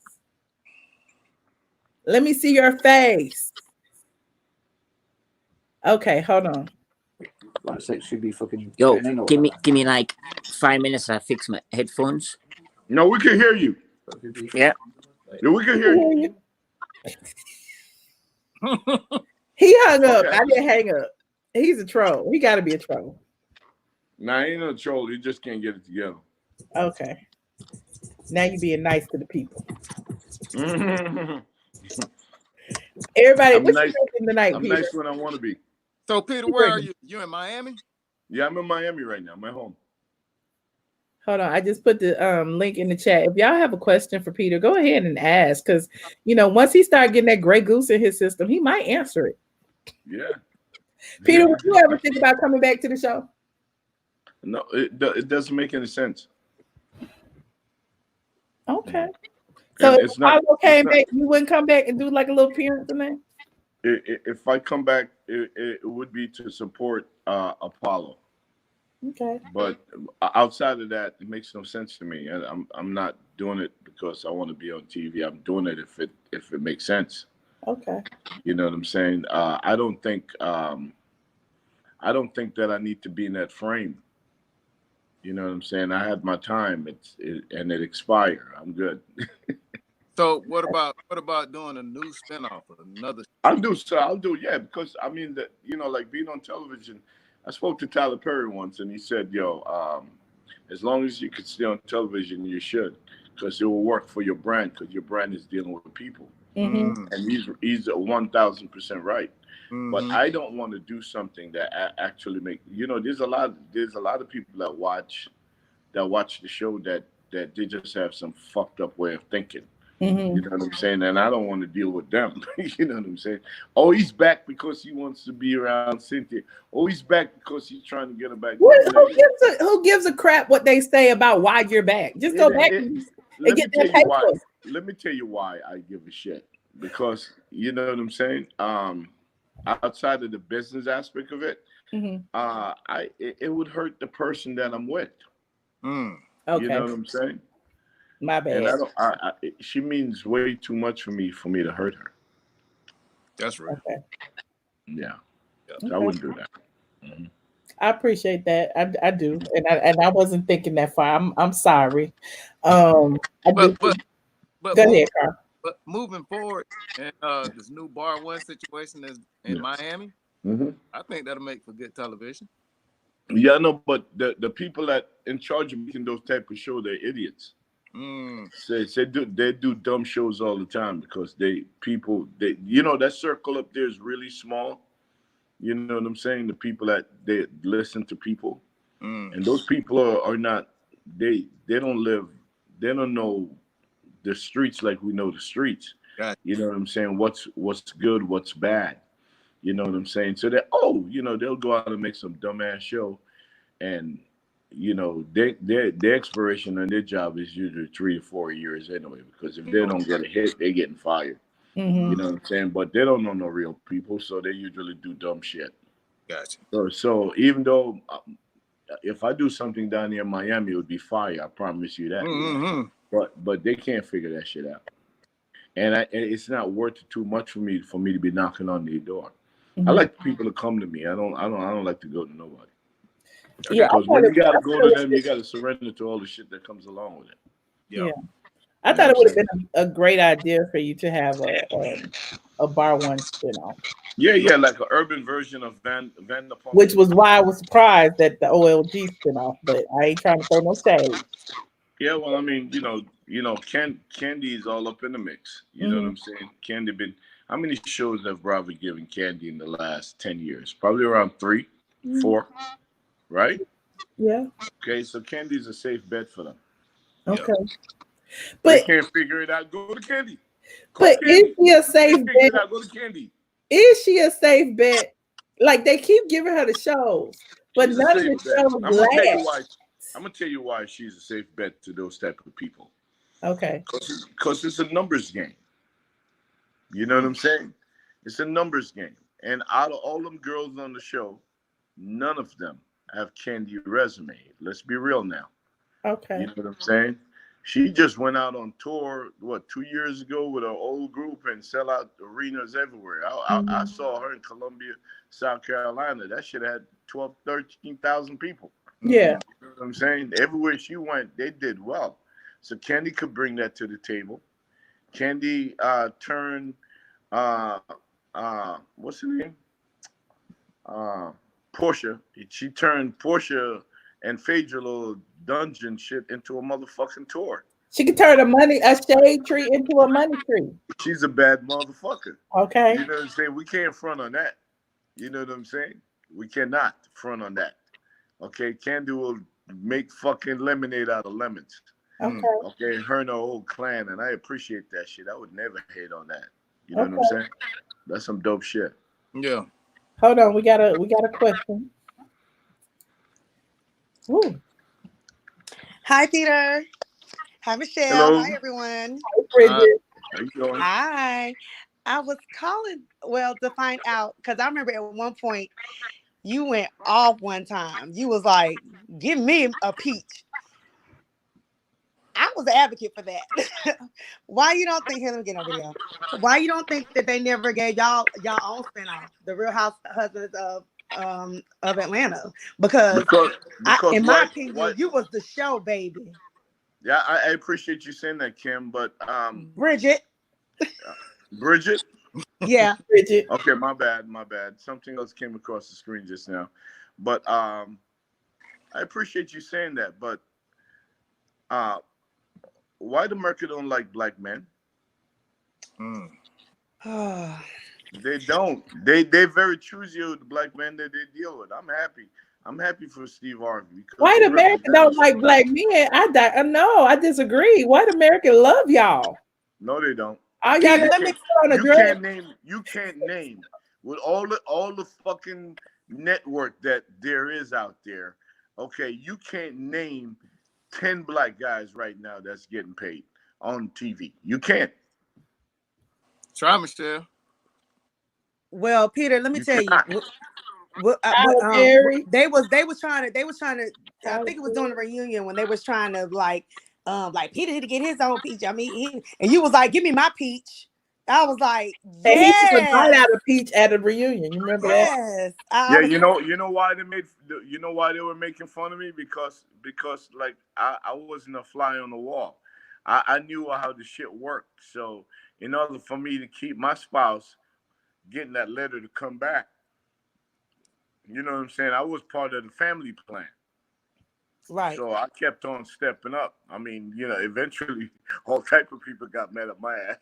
You understand what I'm saying? But yeah. You know what I'm saying? I knew what it was, and I just dig in. I didn't know the people like that. I didn't know them before I got on the show, so it didn't matter to me. I just wanted to make sure that the money was coming in the house. You know what I mean?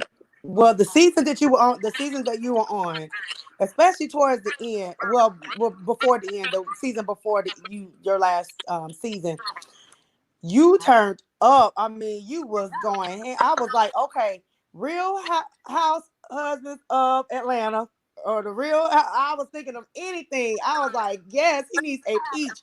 You would have been the only one to ever have a peach that's been a male. I think. I mean, I'm didn't get a being peach. serious. I'm not being Hold dead on, ass. hold on for a second. No, they never gave me a peach. I was never in the shot like that. No. What they did, I know you never got a what, peach. I said you would. I said if they would have had the balls, you would have Well, been. Peter was very instrumental in getting all of the men, together. Remember, didn't they have like that little special for y'all that time with you, Apollo? yeah, and it did well. It did that showed that over 2 million people watched that. And Yeah. when we went on Andy Cohen show, we did well. We did way better than superstars that have been on the show.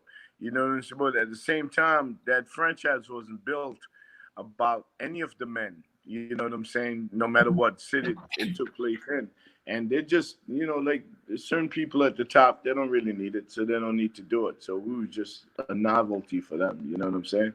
Okay, so Peter, would you ever do a show kind of like Vanderpump, like a Vanderpump Rules? I would love to, but they don't want to give me the shot.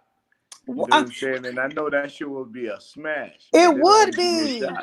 Yeah. It would be. They don't know that you guys love. They don't know that you guys love me like that. I don't know why they don't know. They know, Peter. They wouldn't be putting you on Bravo website if they didn't know. Am I on Bravo website? Well, Peter, I sent you that link. They talked about you and Apollo and me and our little yes. They talked about it on the website. Michelle, the only reason why they do that because there's no fire right now. They're trying to create fire. I know, but with that fire, we need to get some momentum. We need to have we need to get you well, when it opens back up, you can't do it now because everything's shut down. But Peter, I would watch that show in a heartbeat. It's be so much drama on that Vanderpump Rules. I'm sure you got waiters in there that was ready to fight. I'm here for it. The people down in Miami is way more international and way sexier and way more controversial than the people in fucking LA. I promise you that. That's a bunch of out of work actors that didn't have nothing else to do, no other opportunity, and they got on that shit. I could go and pick out 10 girls from any clubs down here and put them on that show and it would be fire. I promise you that. Wow. I was trying to do that with Mona Scott, but I think she punked out. Because I think that's a good show for you. It'll show you as an owner coming in like Lisa does. She comes in there, gets her little drinky drink, and just watch the drama unfold. And guess what? You see what Lisa did, right? She opened in Vegas. Yep. She opened in LA. She don't need that shit because our bars are making more money for her than the show could ever pay her. And the two guys that are like one of the main characters, she gave them their own restaurant called Tom Tom because they were the most interesting. Yeah, but they don't. For some strange reason, they don't want us to grow like that. You know what I'm saying?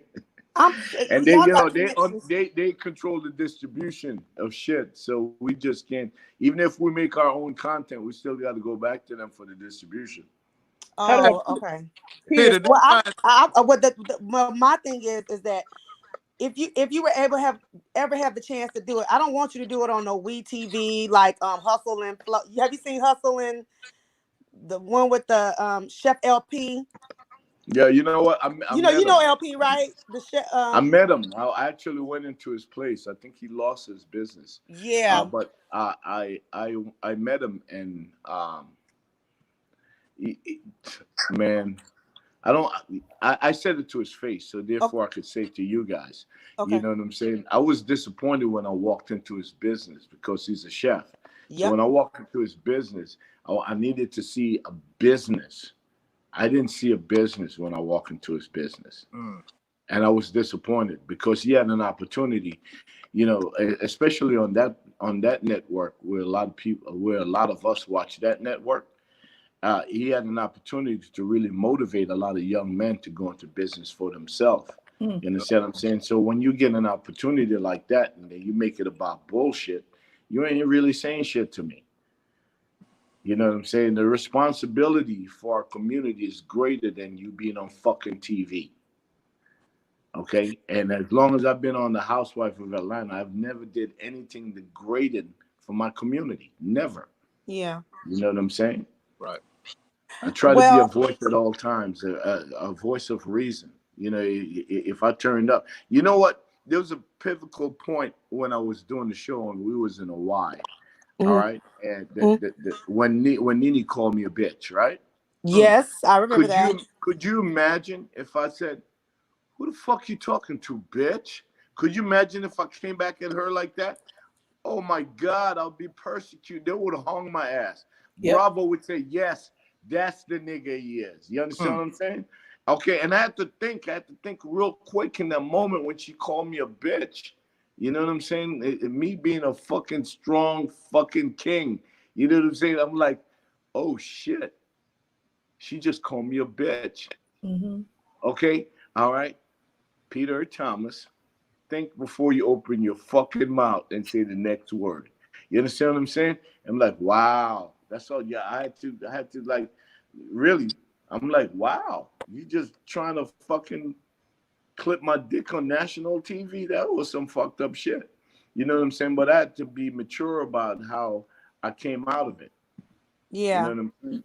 I had to think real quick because if I went back at her, then I would be labeled all type of fucked up names. You yeah, understand what I'm saying? And that was some real shit. Mm. And I didn't even want to fight Greg. I didn't want to fight Greg. But they right. were wrong. They was wrong as fuck. But I forgave them in the moment because I understand the game. Yeah. Well, if it ever comes to pass, in my opinion, I don't think you should be on a WeTV. I think you should be on Bravo, on the show, on what catapulted you. I don't think you should be on no TLC, Yeah, no you can't go. damn. Yeah, you got to go up. No, I need you on Bravo. I need you because to me, that's respect to you showing, look, y'all, yes, I made it from how, I mean, not made it because you've been around a long time. I remember going to how Can I Be Downs when I was younger, trying I to get my love you singing for group, that. heard I at love you the for that. time. I love you for that. I remember How Can I Be Down. I remember you coming to Jack the Rapper. I remember meeting Suge one time, and they gave us $100 to ask, like, who is that? We knew because we wanted to make it. But Yeah. my thing is that I need you on the network that catapulted you, and I promise you, if you get that chance, you are going to blow. It is going to blow. It's messed up the circumstances that we're in right now because of the corona, whatever, blah blah blah. Mm-hmm. But you will blow. Oh God, Peter, you my ninja. I don't want to say the Thank N you. word because You know what? I don't know who. Thank you. I appreciate you don't Okay. understand what that do for the vibration of my soul. You know what I'm saying? It radiate. You know what I'm saying? The people like that's the reason why my business when this shit's not taking place, that's the reason why my business was flourishing so well for the fact that there's women like you that walk through the door every day and say, oh my God, I love the person that you are. They never met me before, but like they would say that to me daily. And like my business is always 70-75% women that walk through the door. You know what I'm saying? And that's because of the show, obviously, because mostly women watch it. But I appreciate that. And I don't And know if I ain't gonna. Steven Weinstock is the boss over at True Original. Okay, You know what I'm that's saying? true. Yeah. Steven, I hope you're watching this because to me, you're dumb as fuck. You should have figured that out a long time ago. Don't give a fuck about Steven Weinstock. And he don't give a fuck about Peter Thomas. But he's a businessman, so he should have figured that out a long time ago. And I ain't gonna lie to you.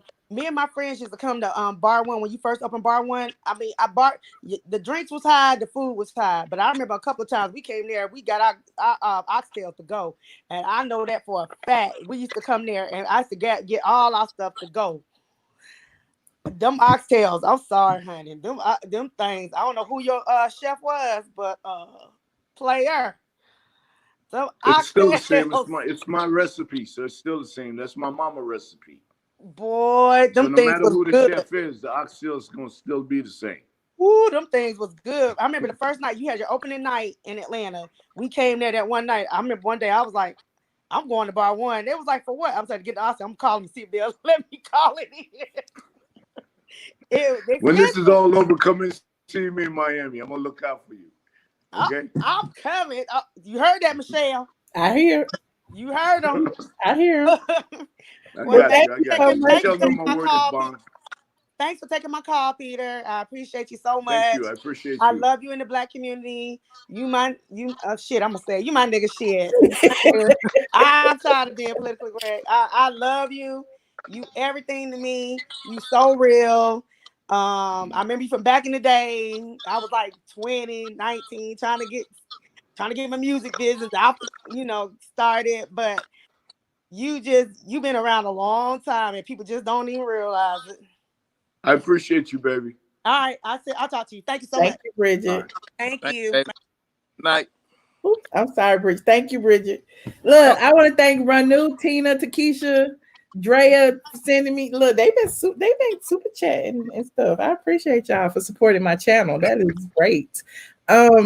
Peter, how does it feel to be so revered amongst all these women and people actually know your history in the music industry and the things that you did? You know, the whole Jack the Rapper and How Can I Be Down and the whole South Beach situation when you had all the clubs and stuff. Like, Peter is an OG for real. Y'all just don't know. Yeah, but I don't have nothing to do with Jack the Rapper. Jack the Rapper is where I got my bones. I used to go there in Atlanta. First time going to Atlanta is going to Jack the Rapper. Jack Gibson, I believe he passed away years ago. But I mean, he was a radio promoter. Mm-hmm. You know what I'm saying? And all the mom and pop radio station in the South, everybody used to go to Jack Gibson to get their record play on all the mom and pop radio station in the South. And he started Jack the Rapper. That shit was major. So when I went there and saw that they were still fucking with all the R&B cats and not paying attention to the hip hop cats, it gave me the idea to do How Can I Be Down? Okay. And Leo Cohen, which is an investor in my business, Bar One Miami Beach, by the way. Oh. Okay, he was the president for Def Jam at the time.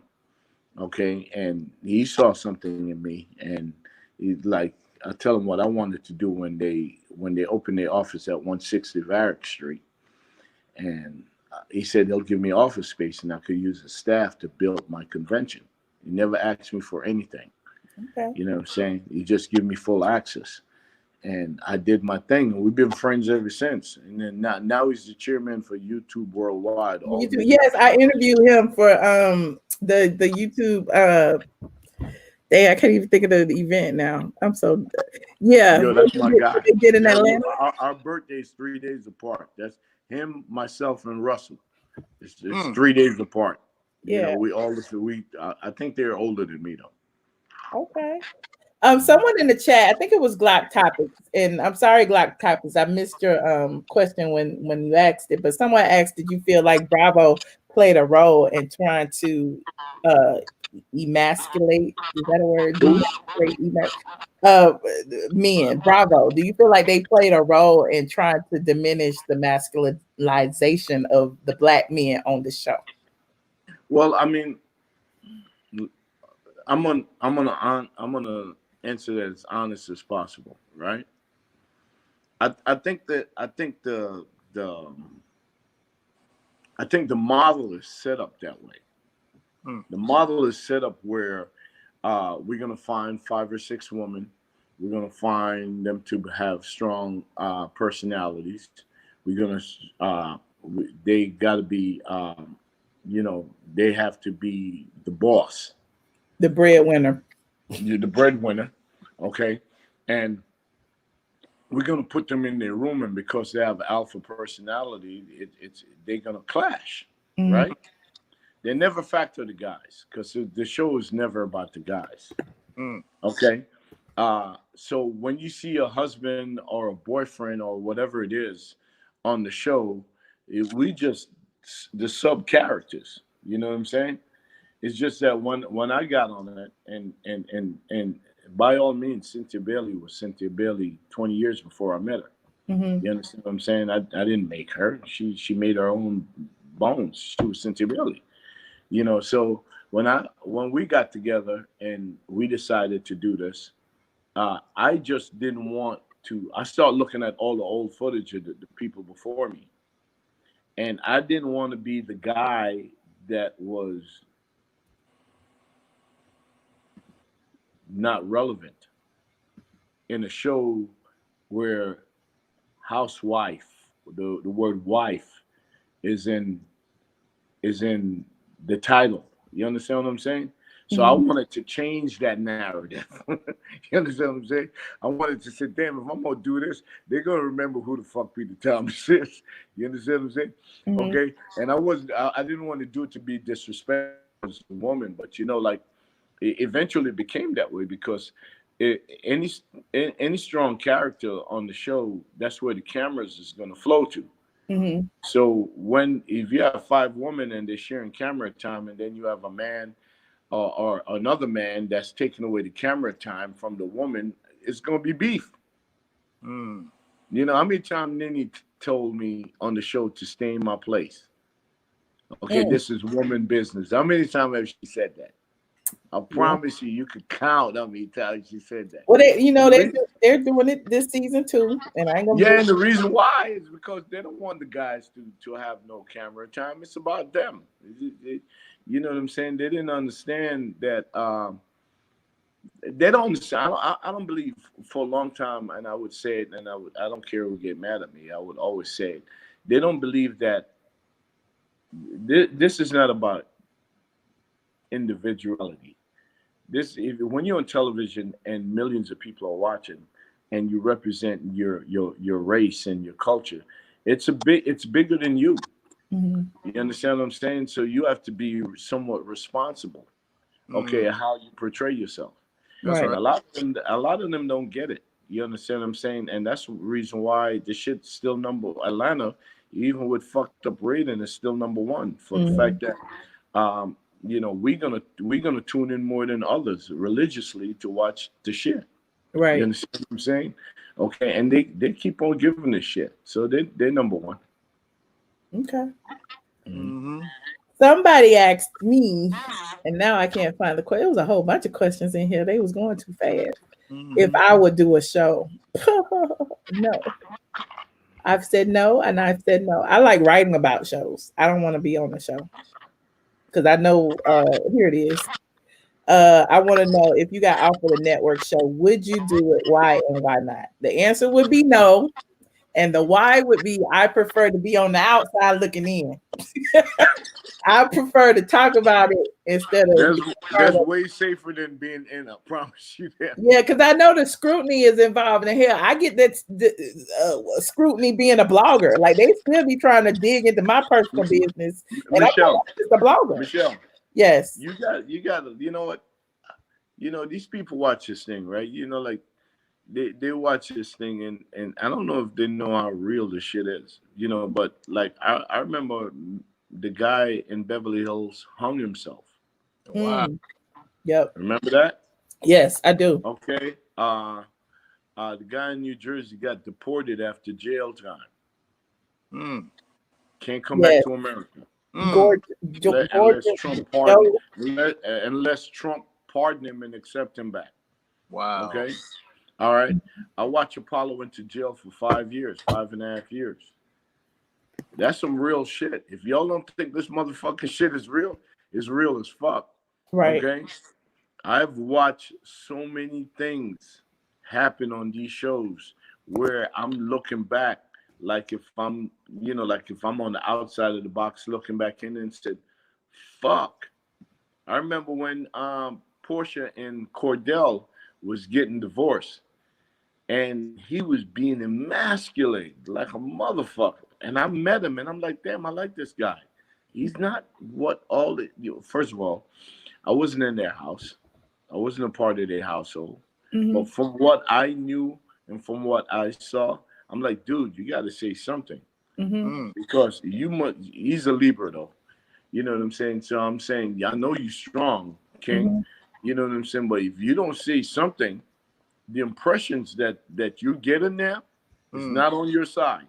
Right. You know what I'm saying? So I had to go over to the house and talk to him, sit down with him and say, you got to say something. But whatever you say, make sure it's 1,000% real. Because if it's not, they're going to see that it's not. Yep. You understand what I'm saying? People think that people can't see shit. They could see everything. They can see everything. Yeah, And they're going to want their own opinion and they're going to run with it. you know? Yeah. Even when a veteran like Kim Fields came on the show, Right.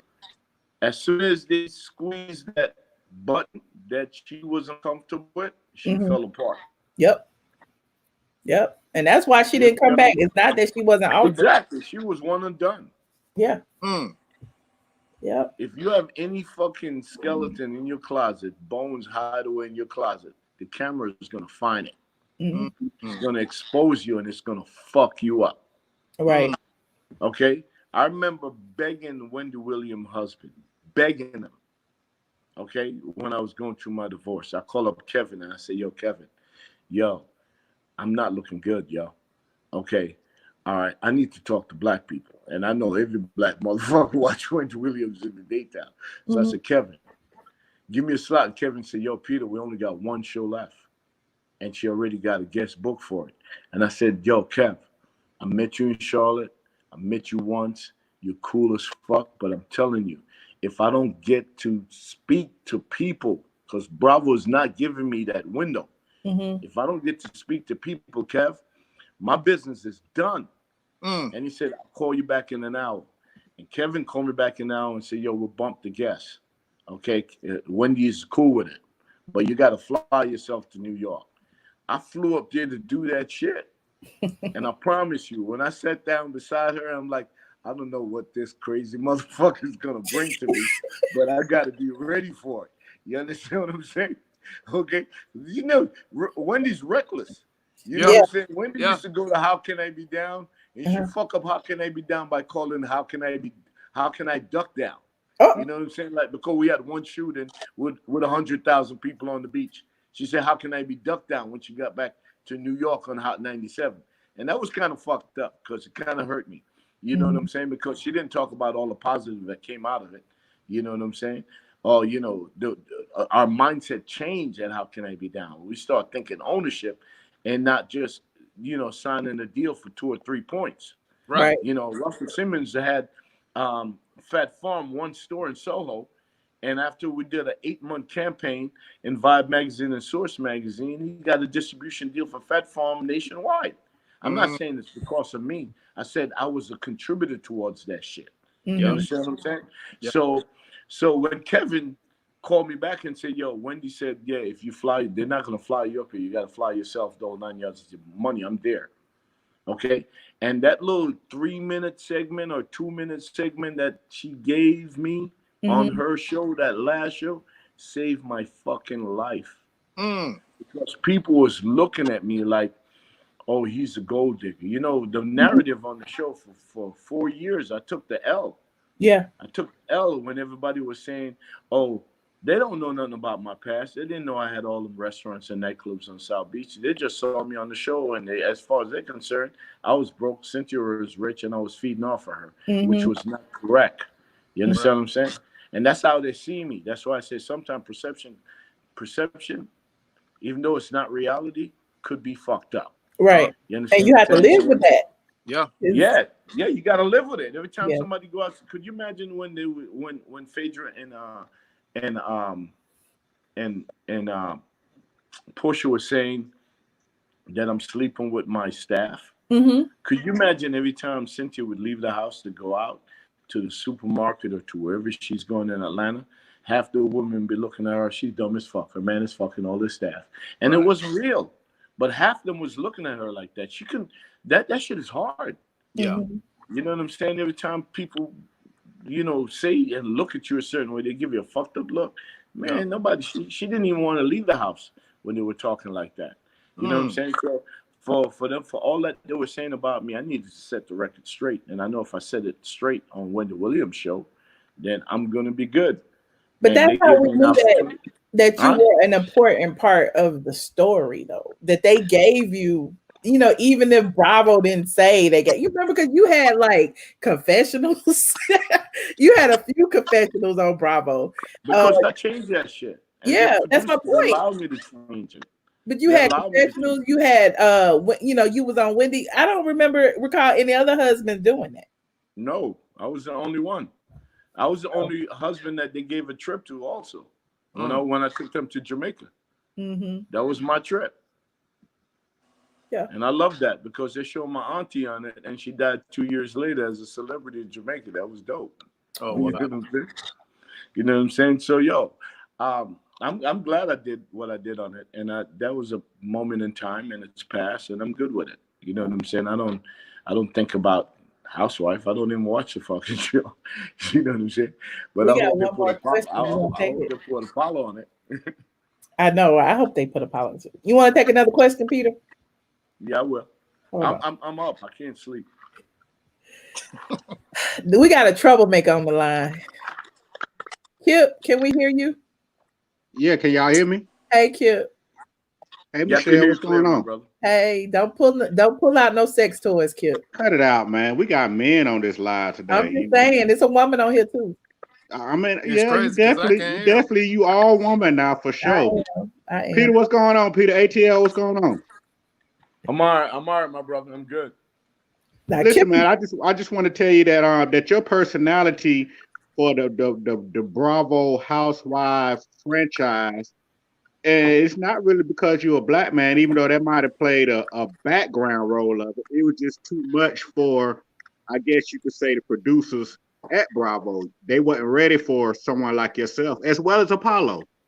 Because if you notice, all the other husbands from season 1 up until presently, outside of Mark Daly, guys that got strong personalities and is not afraid of the camera and kind of share their story, they kind of shun them, not necessarily shun them away, but limit your exposure as far as to the world. Because I would have never heard of you if I would have never seen you on The Housewives. Mm-hmm. And you made your way. Now, do I know Nene's husband, Greg? Sure. But you don't really know a whole lot about him unless he just kind of, catering to Nene, which is what a husband would do to his wife. On the flip side of that, though, I feel like we forget the whole narrative of the show, which is the Real Housewives of whatever it is, Potomac, Atlanta. We're concentrating on what the women got going on and how the way they live. Even though the husbands, even though people like yourself, the husbands are the reason why they're able to, an intricate part of the reason why they're able to live the lifestyle they live, i.e. Lisa Vanderpump, or Nene, or Cynthia, or Kenya, or any of them. Kenya's I'm a fan of Kenya, by the way. Michelle know that. But I just want to tell you that you did make the most of it, the time that they gave you, and it's because of the Housewife that I know of you, and I would love to visit Bar One whenever I'm down there. I'm a truck driver, by the way, so whenever I'm down that way, I would surely try to make my way down there. Yeah, I will embrace you with grace. I appreciate that. See, Michelle, thank you. No, Kim, I appreciate you for being such a great supporter. Michelle be picking on little people like me, Peter. You got me demonetized. I worked for 2 hours in that video, and then you start doing stuff. One thing we can't live in the past, Michelle. We can't do that. I'm in my feelings. No, I just have to give that disclaimer when you get on. Michelle, what do you be doing? You breaking out the sex toys? Kip, I don't even want to start. Peter, I'm not that guy, Peter. Only thing I showed her was some. I offered her to dinner, Peter. He had it. Okay. He was. And I'm not rich, Peter, by no means. I'm just a working man. That's all I do. I feel you, brother. I got a checkered past, but I made the most of it. So here I am today. And I offered Michelle some liquor and bologna to start out, just to see if she down. And she dissed me, bro. She dissed me. I got the good liquor too now. I ain't got the cheap liquor. I got the good liquor. I'm sorry to hear that, my brother. But that's how they treat us, what I mean? But it's cool. I'm still a fan. But I'm not gonna hold you up, Peter. I just want to tell you that, man, I'm a fan. You did the most that you could with the time that you had of now. I would love to see you and Apollo and maybe some of the other guys get together and get a spinoff. But everybody's saying that, we need you on Bravo or we need you on BET. I think you'll reach more of an audience like myself better on like Bounce TV because we'll really pay attention. Yeah, Bounce. That's all black. Yeah, that's my homeboy. Put that together. Ryan Glover. Yeah, Tamika's ex. And we would actually love to see something like that. So whatever you got in the works, man, I support. And you just keep doing your thing, bro. Thank you, my brother. I appreciate that. God bless. Thank you, Kip. Right. Yes, ma'am. Appreciate you. Oh, yeah, it's too much. Y'all talk about I love belonging. Y'all so funny. I hate my chat. I really do. I love Kip though. He is hilarious. He is hilarious. I was gonna let him tell his own story. I am not. Yes, Brina, you remember Kip said he got a woman, and he showed me everything he used on her. Oh my God. On live. Oh my God. That's funny. Well, what else we can talk about? Carl, you gonna give us a musical interlude? Give us something. Give us some. We on this copyright restriction with Michelle. Yes, this ain't Instagram, this YouTube. On Instagram, Peter, I was telling him how I'm so sick of going on Instagram, seeing all the DJs. Man, where us bloggers gonna fit in at if all y'all keep going live, Peter? We just been trying to do our little part. Yeah. Yo, I'll tell you something. I put a post out early, and I usually like most of my testimonial when I get on Instagram is emotional and it's right off the top of my head. And sometimes people just fucking come at me hard because they think I'm hating, but I'm not hating. Basically, we're saying, yo, every time I put on Instagram, I see Drake's song "Right Foot Left," dumb as fuck. I hate it. Okay, but it's brilliant at the same time. You understand what I'm saying? Because it debuted #1 on the Hot 100 charts yesterday, right? Okay, so more money for Drake. And then I see the other one where everybody's doing, that thing like this, and then they dub out. And I see all of that, and I see why people need to do that. Yeah. You know what I'm saying? But at the same time, because, man, these are different. Yo, if you really stop and think of what's going on right now, you might go crazy. That's right. So I could understand why people are doing that, and I'm not. And that's my point. That is my point by coming on live and talking about what I talk about, because I can sit here and talk about the coronavirus all day long. You know what I mean? Yeah. But I try to come on and create some sense of normalcy to continue the things that I always talk about, to like get people's mind off of what's going on. Because we all stuck in the house, and if we sit here and just literally think about it, we all go freaking crazy because it's But do you know, president. You know that they act like they're not managing it. And the one thing I agree with Donald Trump with, and it's very difficult for me to even say I agree with him about anything, is that the fake fucking news. You understand what I'm saying? Right. Because that shit is real as fuck. Him saying fake news, fake news, fake news, fake news. Okay, out of 330 million American, okay, not even 1/10 of 1% is infected. You hear what I just said? I hear you. Not even 1/10 of 1%. Not even 1/10 of 1%. There's 330 million Americans. Okay, all right, and in this country, up to date, there might be 600,000 people affected. Right, and there might be 23,000 people die from it. But when you do the math, because everything is mathematics.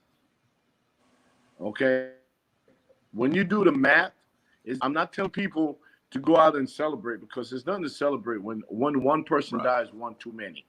You understand what I'm saying?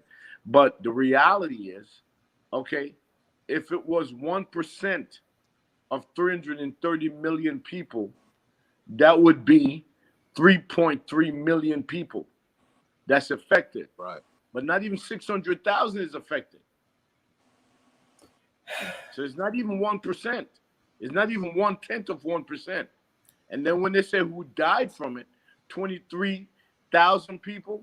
Oh my God, the numbers. So these people know what the fuck they doing. Okay? All right, but I'm gonna tell everybody that's listening to this, okay, stay in your house. Yeah. Okay, don't go outside if you don't have to. Okay, be careful when anybody deliver anything. Make sure you have gloves when you accept it, the whole 9 yards. Even if it's coming from my restaurant, do the same thing. Okay, to stay alive, because they want the fear is for real, y'all. This is global. Okay, but in America, of 330 million people, 1% of 330 million people is 3.3 million people. 1%. And I'm saying not even 1/10 of 1% is infected. It's a lot. Okay? That's real. So the fear shit Yeah. is for real. Yeah. And whatever that's going on, they already know how many people is going to die from this shit. They already know. You can't tell me they didn't know. They know. Okay, but there's some new world order going on, and when we come out of this, we're all going to see what it is. Yeah. Some of us going to be smarter. Some of us going to be fucked up. Okay, most of us is going to be fucked up. That's some real shit. You know what I'm saying? And then we go from there. Yeah. Hold on, we have somebody else. Hold on. The Wiley Show. Hey, how you doing? How y'all doing? God, since when you keep visiting over here?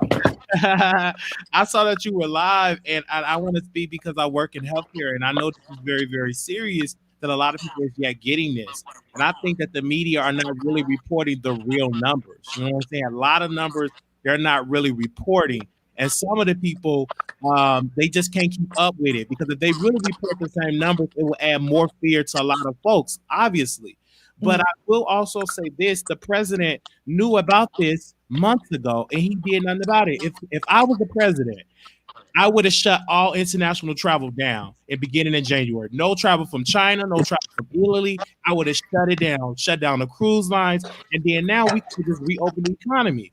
But people it was a pastor. He said, listen, I'm opening up my church doors. Look at all these people in my church house. And guess what? Guess what he is now? He died. So a lot of churches need to wake up and cancel their services and do online. I have my uncle. He's a pastor. He still want to have church services, putting my grandma at risk. So if she died, who you think I'm going to blame? Him. Like, stop opening your church doors when you know it is a situation, it's a pandemic going on. Close the church and have services online, because this is real. This is no type of conspiracy theory. People actually die. And if you want to keep going out and put yourself out there, it will be high risk that you will die from this. People are dying. I work in a nursing home. I got friends that work. They spread in the nursing home. The elderly people are dying. So we have to be real. And this ain't no time to be so pro-black.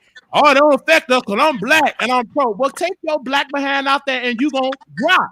Stop believing in that type of stuff. Talking about you don't want to wear masks because our melon have nothing to do with this virus. And it's affecting black, white, all type of people.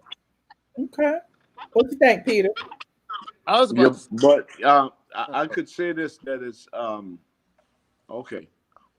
I spoke to a friend of mine tonight, right? And she's a doctor, and she works at a hospital here in Miami. She just moved here 3 months ago. She transferred from Annapolis, Maryland, right?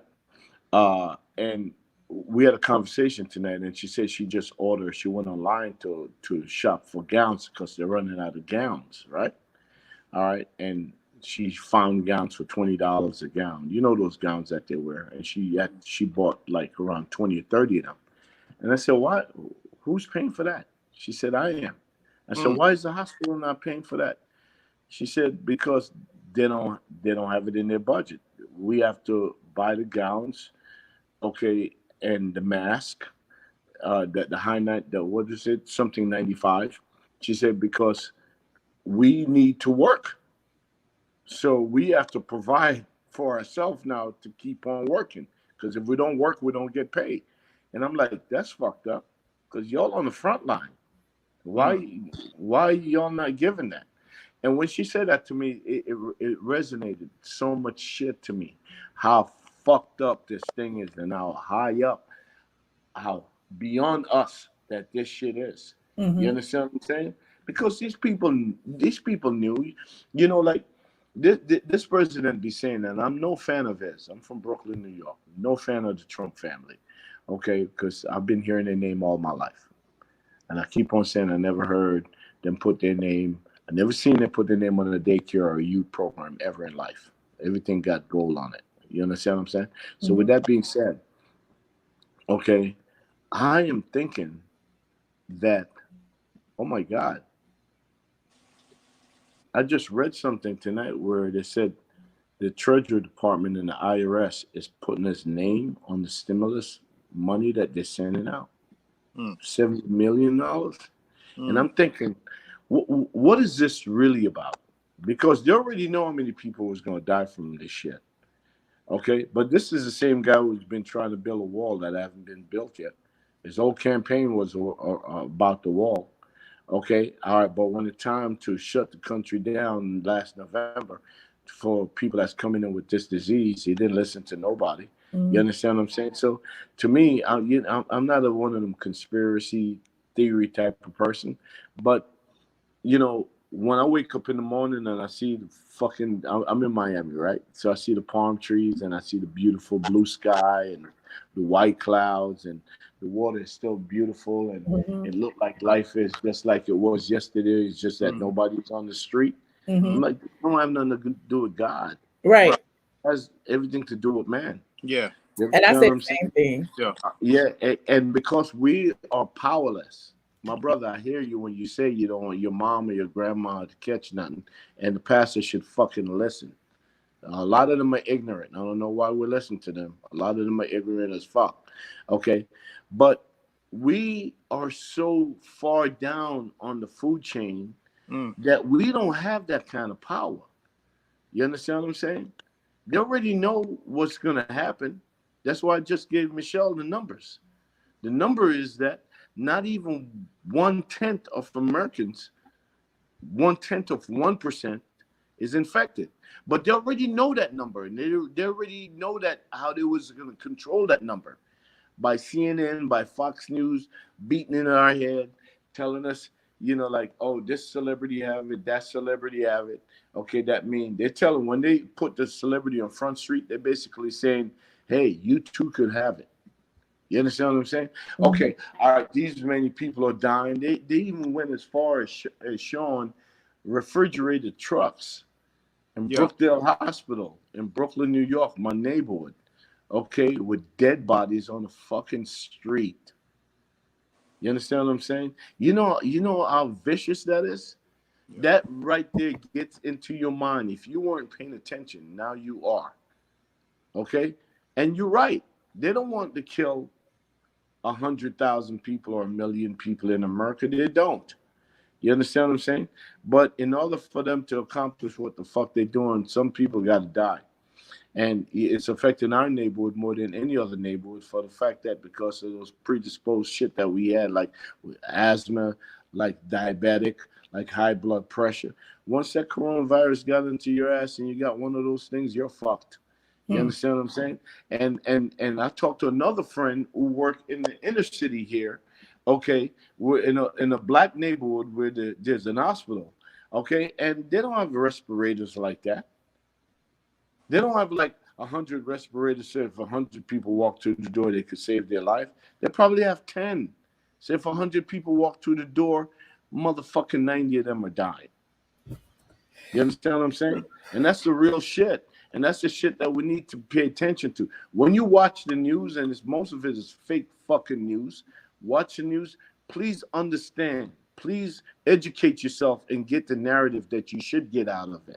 You understand what I'm saying? Because if not, you're going to come out of this in prison for a long time.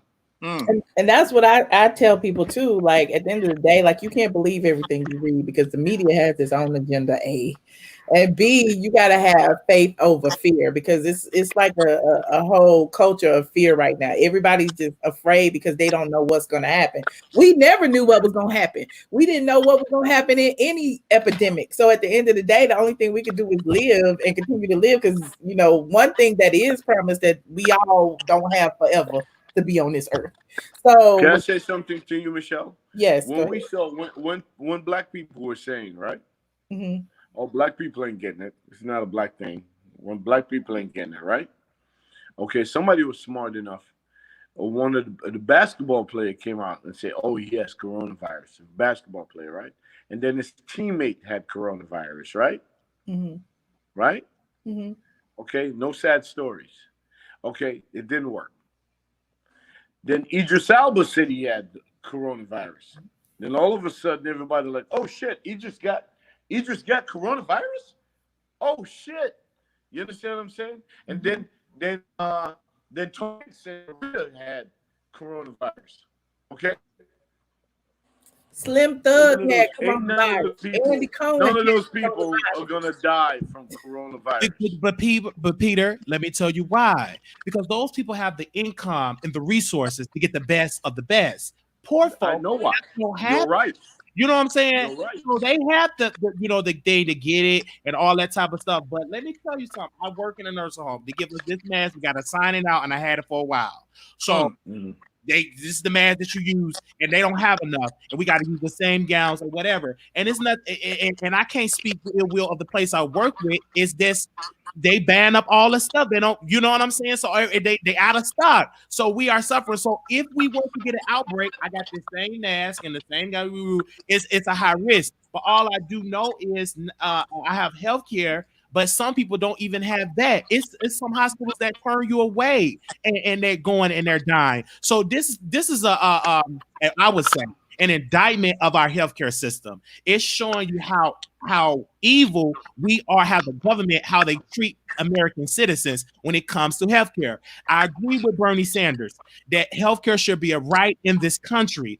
Now, that don't sound too far socialist. Now you need it. It don't sound bad now of getting money now. I think, oh, that should be normal. We should get a check from the government. But when Bernie Sanders was screaming out, or when Jesse Jackson was talking about this in the 80s, a lot of people like, oh my God, oh, that's socialism. But now y'all see that we need this type of resource to help us, because poor folks, particularly black folks and poor, are dying at a higher rate. Yeah, we do, and you're 1,000%. And I'm glad that Idris Elba went and said he had coronavirus. So I wasn't criticizing that. I'm glad he did, because it makes people stop and listen. Make our community stop and listen. Because at the end of the day, they knew that we were going to die at a higher rate than anyone else. Because we've been shitted on for so fucking long. You understand what I'm saying? They don't care about our illness. They don't care about how asthmatic our neighborhood is, or high blood pressure, or you see more dialysis or a diabetes fucking center in the black community than you see in any other fucking community. They knew this. You understand what I'm saying? So they knew that we were going to be victimized, and they knew that they had to say something. We're in a fucking election year, goddammit. You understand what I'm saying? So they knew all of this shit was going to happen.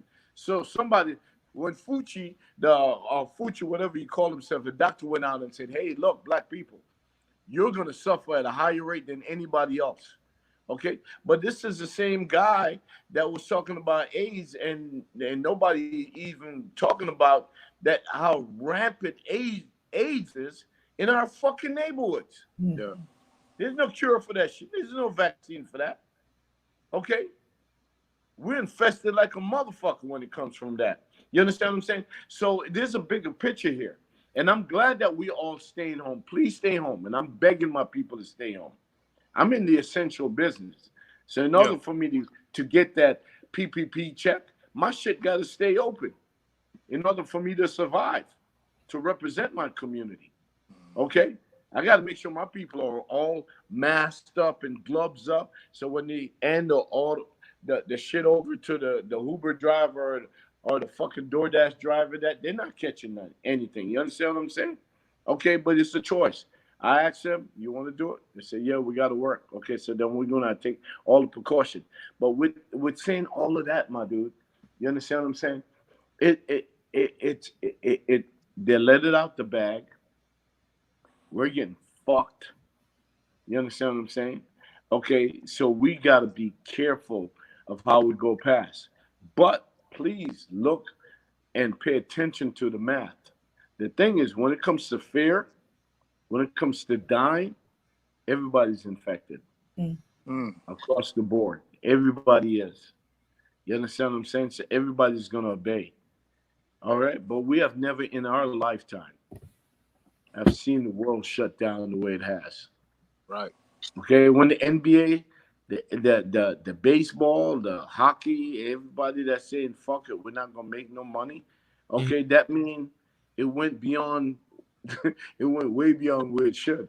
This Right. is the first virus that we have ever had. We have the Ebola, you had all type of shit, the Spanish flu, all type of shit. None of them shut the world down.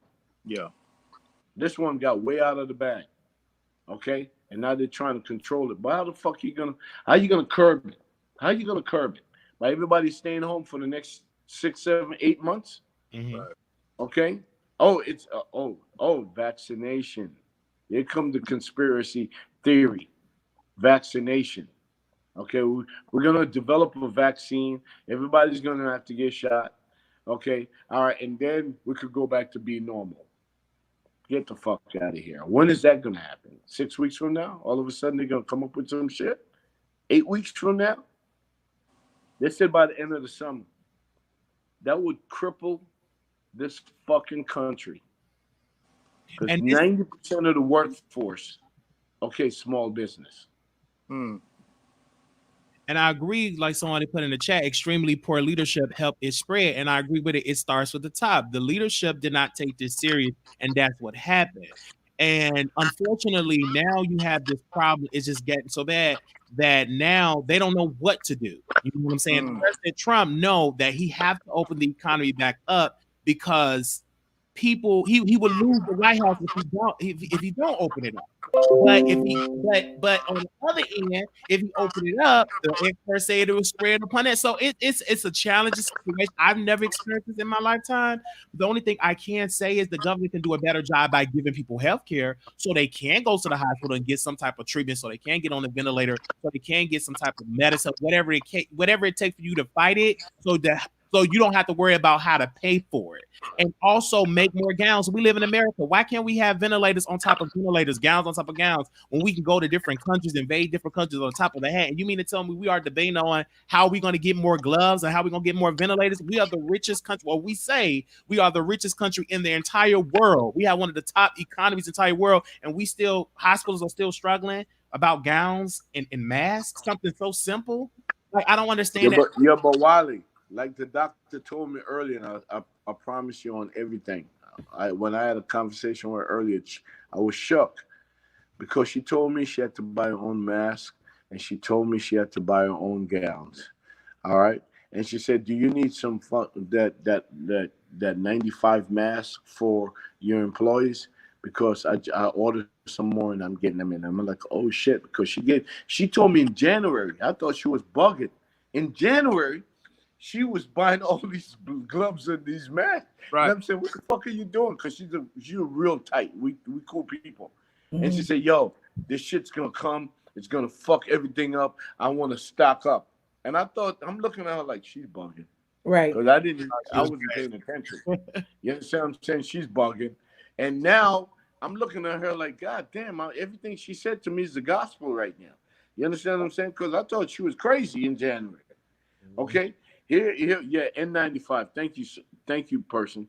N95, mask. She gave me a whole box of them for my staff.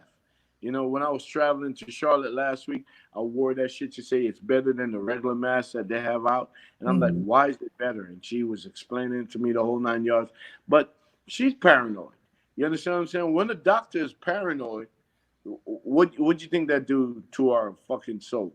It fucks us up. Because we're looking for you to save us, not to be paranoid. You understand what I'm saying? So this thing, when Trump got on TV and said, and the 5 governors in the Northeast, and I watched that day before yesterday, all 5 governors, Cuomo, Governor of Connecticut, Delaware, Rhode Island, Maryland, all Jersey, all got on talking about reopening the economy. How the fuck are you gonna do that?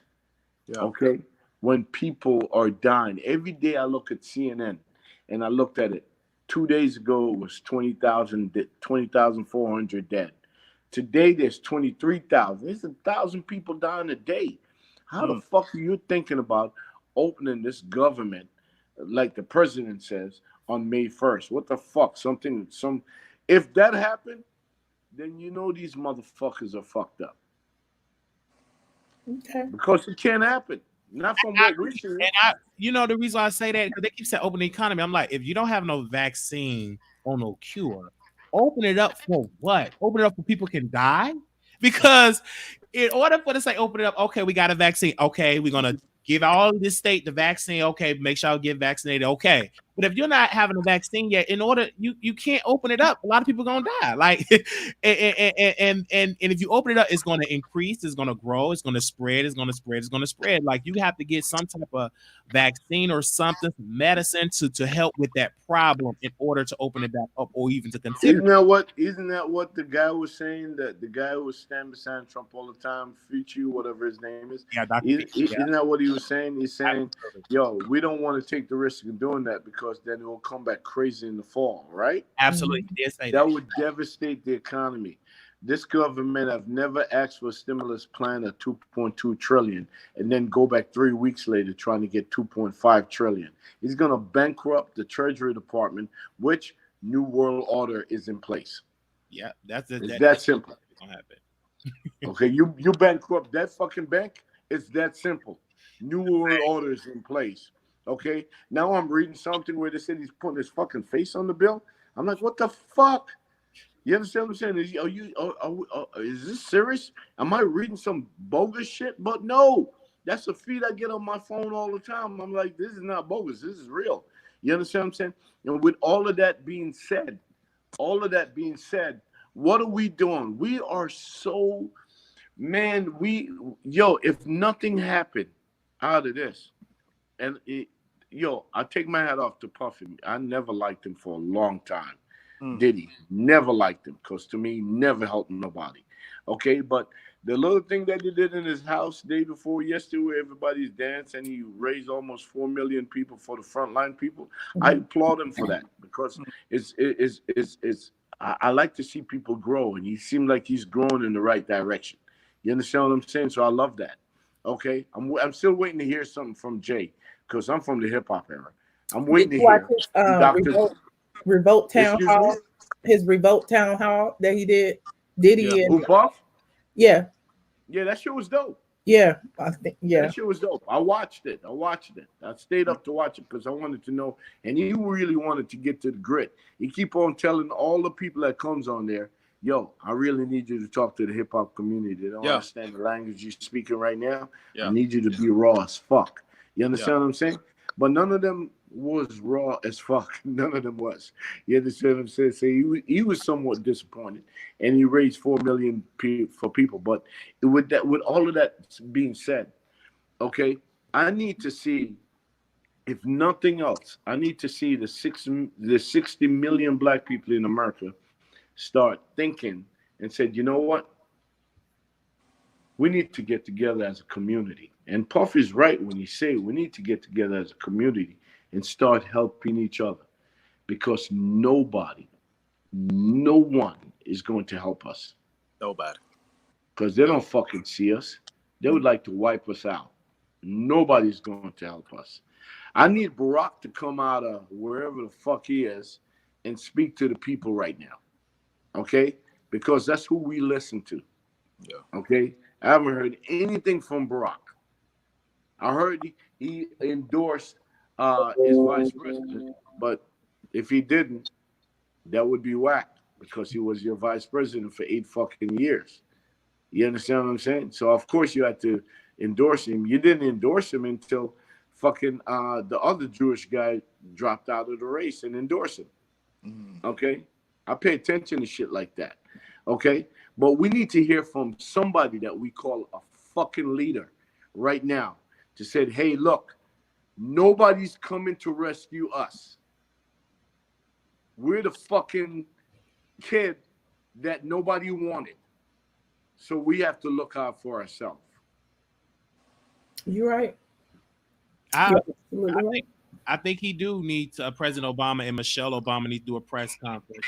And what the fuck are they waiting on? speaks to the Black community. And that will tell you a lot of these leaders need to speak up.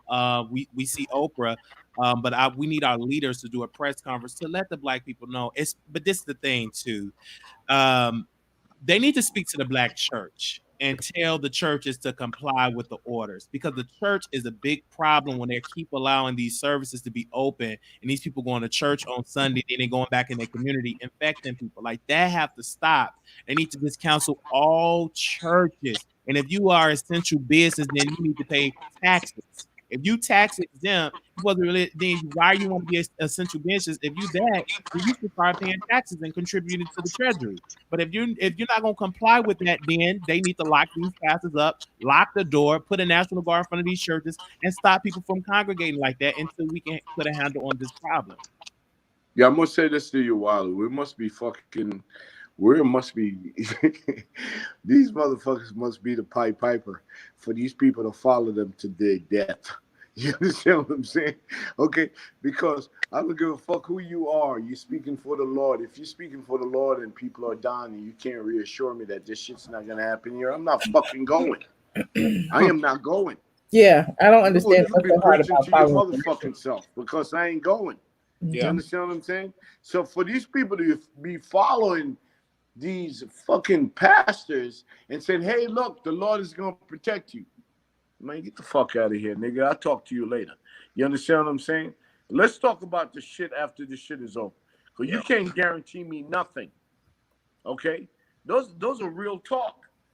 You understand? They locked the white boy up when he had everybody go to church. Okay? I don't know if you're paying attention to that. They locked his ass up. He came out and he tried to do it again. They will lock him up again. Because this shit is real. There's a number that they already accept in their mind of how many people are going to die from this shit. If it goes way over that number, they're fucked. You understand what I'm saying? Sure. Okay, so these black pastors who playing God, they need to sit the fuck down. I agree. Okay, they need to sit down and let people stay at their home, congregate their family, get to know each other again. Okay, know that I don't like you really much, and that's really why I never come on. But now that I'm here with you, you're my motherfucking family, so we're gonna make it work. You understand what I'm saying? Okay, they need to sit down, and I agree with you, Ali. I completely agree with you, because that's some irresponsible shit. Because they don't know where it's gonna hit, how it's gonna hit. We are too far down on the pole to get that type of information. Okay? So I'm telling everybody to stay the fuck at home. Okay? All right? This shit will pass, because the economy, these people in power can't afford this shit to go another 90 days. They cannot. Everything will be crippled. I feel like that's the plan, but we'll have to see when we get there. But I think that's the plan, is to cripple the economy, because once everybody is sitting there with waiting on a handout, then they got us where they want us. You know what I'm saying? They already got us where they want us. Well, yeah. Well, okay, Wiley, was that your only statement question? Yeah, that literally was it. And then people also too, we have to get engaged politically, because it's time for a change. It's time for new leaders. Yes, sir. Congress with going on a recess break, going on a break, like, no, you need to be doing your job.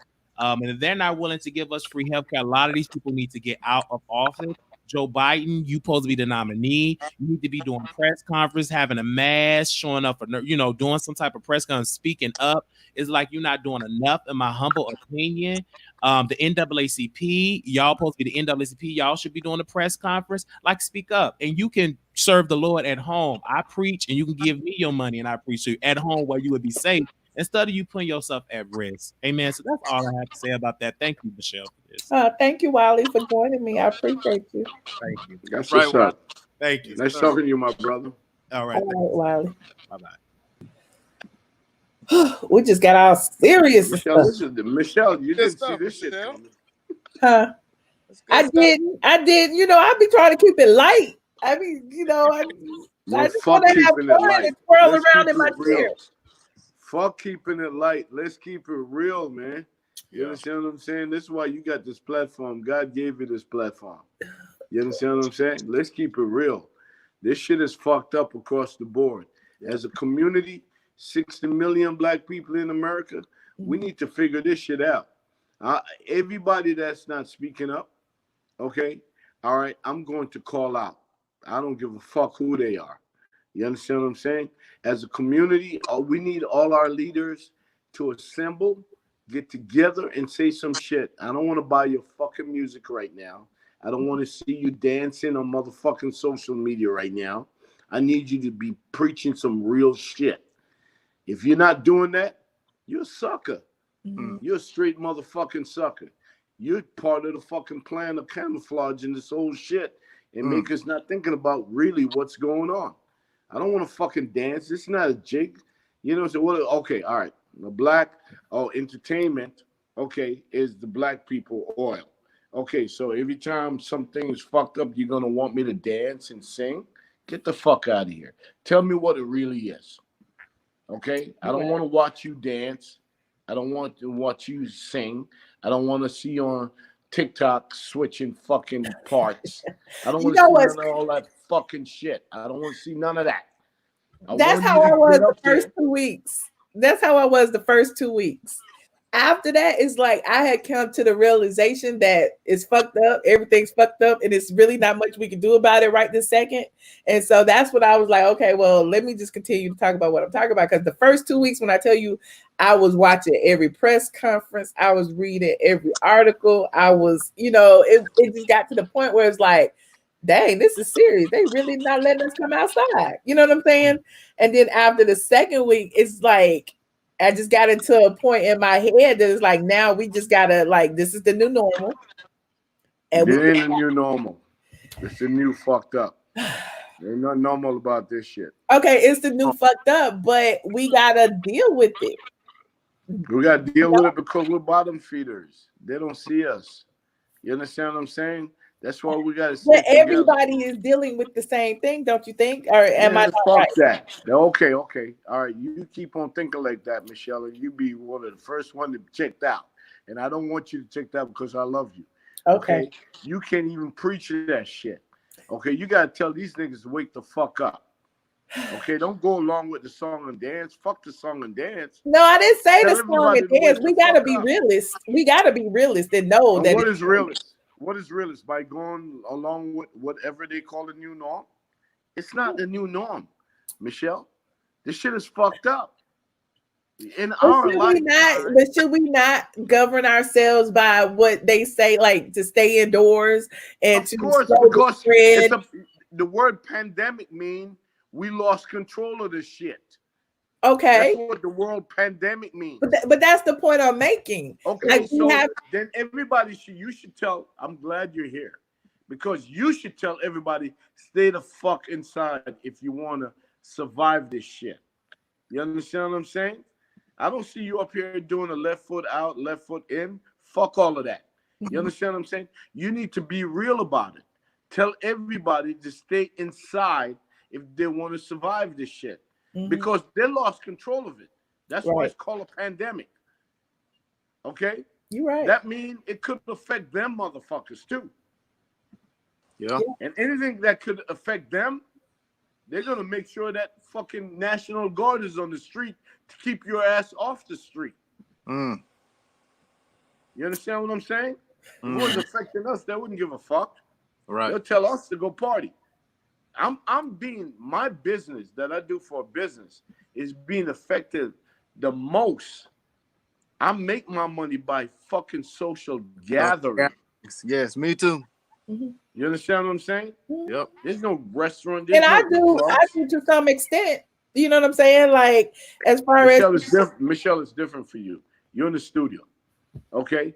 I'm in the the DJ, your ATL Most Wanted, and I expect an audience for us to make money. Yep. Not visual, not digital, in our fucking location. Yep. But don't I need an audience here? You can get a virtual audience. How many people are around your ass right now, Michelle? Yeah. Okay, thank you. So with that being said, in the restaurant and in the clubs, okay, we need motherfuckers to be up in there. If ain't nobody up in there, we're fucked. So we're affected the most. I promise you when I say No, that. I get it. And I'm I telling definitely people, get it. if you don't have to come, don't come. Okay? Okay. Don't come if you don't have to come. Okay? Millennials are fucked because they can't cook. All right, so they're going to order Uber Eats and DoorDash and motherfucking 7 Rooms and all of that shit all day long because they can't fucking cook to save their life. You understand what I'm saying? So that will keep me making 5% instead of the 100% that I used to make just to keep people employed because I ain't seen none of that shit. I'm just keeping people employed. I'm not seeing none of that. When you open a business like my business, for the first year, you're working for everybody but yourself. Right. Yeah. Okay? So I'm just trying to keep my people employed and safe at the same time. You understand what I'm saying? He can't DJ for nobody. He'd be D-nice like a motherfucker. In his living room DJing for virtual motherfuckers. Converted the You understand what I'm saying? Yep. Yeah, am I right? Yeah. Just to keep people entertained because, you know, like a lot of us don't think like that. So a lot of us just need an escape. Right. Okay? A lot of us got to go drink. We a lot got of you, us go vlogger. smoke. They do whatever the fuck we got to do just to get away. Yeah. I'm trying to understand what I'm that saying? escape, Peter. That's what I'm trying to tell you. I hear You you. are an escape. Yes, you are. I'm in here by myself. There's no woman in the bedroom waiting on my black ass. You understand what I'm saying? Unless I go to Charlotte to be with my lady. Okay, so I know what that shit is like. So when you by yourself and you don't have kids and family and all of that shit, you go crazy. Your mind starts fucking with you. You go crazy. Okay? I get in my car and I go driving just to drive. Yeah. Just to get the fuck out. You understand what I'm saying? Yes, sir. Okay? Yep. So if it would, there's no way this motherfucking president is talking about on May 1st, we're gonna have to get the economy back together. Nigga, go suck a dick, nigga. That's not gonna happen. Okay? You already fucked people up beyond fucked up. Okay? So for us, DJ and me, I promise you, we get affected first and we're gonna recover last. Yeah. Because motherfuckers ain't gonna want to come out and be around 100 people. 100 people. Niggas gonna be looking at you like I go in the elevator I'm in the elevator. I live on the 46 stories, right? 46th floor. And I go in the elevator and I'm going down to the garage and I hope to God that it doesn't stop until I get to the garage. If a fucking neighbor procession ain't coming there, that nigga better be geared the fuck up. Better have a mask, you better have everything That's up. right. I'm looking at the motherfucker like, nigga, you trying to fuck me up? Yeah. You understand what I'm saying? That's how our mind, that's where they got us right now. Yes, sir. You understand what I'm saying? Yep. Okay, that's where they got us right now. This shit is for real. I don't see how we're going to get out of this in the next 6 months. But pay attention. I want everybody that's up watching this show that Michelle is providing to you right now to pay attention to your government and how they're going to get out of this shit. This is time to get smart, not stupid. We got one more call, Peter, and then I got you, baby. We got it's 1:50 in the morning. Was 2:47. Oh, it is 1:50. Oh, I was looking at the wrong clock. You're right, it's 1:50. Got another hour. We've been on live though. I'm coherent. 7 minutes. Hey, what's up, Perry? Hello? What's up, Perry? Hey. Hey, what's up, ATL Most Wanted? What's up, Perry? Peter? We can't hear you. You can't hear me? I can hear mute button off. Peter can't hear you. You have to go out and come back in. That's a glitch. Go out and come back in, please. Okay, let me see.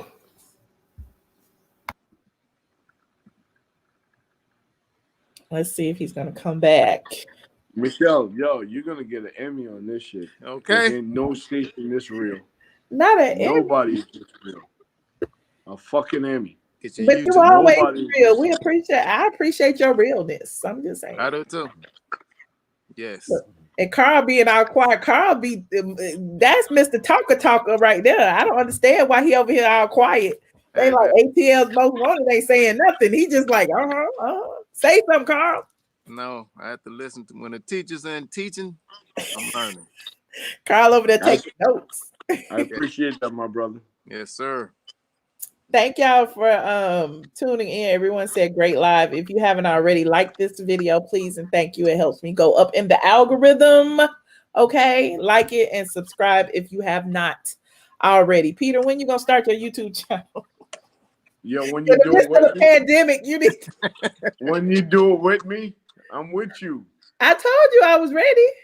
I'll do it with you any day. I promise you. Okay. I think there got to be a balance because I'm too bold, too brash, and too hard, and too Jamaican, and too. Yeah, they probably boot you off YouTube the first. Get on there. You gonna be cursing the first 3 seconds. They need a softer side. You understand what I'm saying? But I'm gonna be honest at all times. Yeah, that's what we like about you. From my mind, how I'm educated. I read a lot. I listen a lot. You know what I'm saying? And then I speak on it as I see it. I think that I truly think that God has nothing to do with this. Right. I truly think that the world need a curb, and I agree. I'm not mad, and I truly think that they're going to be casualty from it. But I wish it wasn't us. Okay, not that I wish it was them. I just wish it wasn't us. You know what I'm saying? So, and we all had to press reset. Yes. Okay, but where this is going, we might not be comfortable with where this is going because we are economically not prepared to where this is going. This is going to put us 50 years behind when we come out of this economically. And there's not enough of us at the top who give a fuck about the rest of us where we're going to be okay. Well, let me ask you this, Peter. By us being biggest consumers, do you think they will really allow us to fall completely off? No, they can't. That's genocide. They can't. That's why it's a pandemic. That's why it's out of control. That's why Dr. Fauci is saying it's going to affect us more than it affects them. And if you notice, 2 days later, everybody was talking about Trump was going to fire Dr. Fauci. You understand what I'm saying? Because of the statement that he made. But he couldn't because this is an election year. If you fire him, then you lose all the black vote, and then Biden would win. Wow. Okay. I don't think that Perry is coming back. What I was thinking about this whole thing too is because it was so extreme and it happened so fast. I always try to think of the whys, even though I would never know the whys. But we were just going so fast with technology, with social media, with everything. The world was just evolving so fast. It had to be something to happen to slow us down. And unfortunately, this is it. You know what I mean? Michelle. Yes. This has never happened in our lifetime. Huh? That's my point. They said it happened in 1918, right? They said it happened in 1918 and 50 million people globally died, right? Okay, in our lifetime, this has never happened. Right. This is designed with a state in mind. And with me saying that, okay, they had to curb it. That's why I keep on giving numbers. People hate when I give numbers because when I give numbers, it comes across like if I'm careless about the people that actually died. No, I'm not. But look where we are. This is 2020. You know what I'm saying? This is 2020. Okay? We could name so many things that's happening in 2020 that in our lifetime that we'll never thought we would see. And it's happening now, right? Yeah. Okay. So with that being said, okay, the curb had to happen for the planet. It had to happen. Okay, and I am sorry that what they consider to be the bottom feeder is suffering from it, which is us. We're dying at a higher rate. Okay, that's why I get upset when I see major celebrities on TV talking about confessions and talking about this dance and talking about that dance. I get upset because you're responsible. You are responsible for your fucking community. Please be real about this shit. Don't mask it. We don't need to mask. You understand what I'm saying? We need realism right now. We need realism, but we also need to cope. Because with you gotta understand that 80% of our crazy. community is fucking illiterate. And I'm saying it. Nobody want to hear that. But 80% of our communities are illiterate as fuck. That's why we are the bottom feeder. So let's be honest to those motherfuckers, please. Yeah. Let's stop trying to mask it and getting them involved in shit. That's what you want them to die happy. Okay, then go ahead and mask it. No, it's not. No, I'm not saying mask it, because my thing is, it's great to know the truth, but at the same time, you can't focus.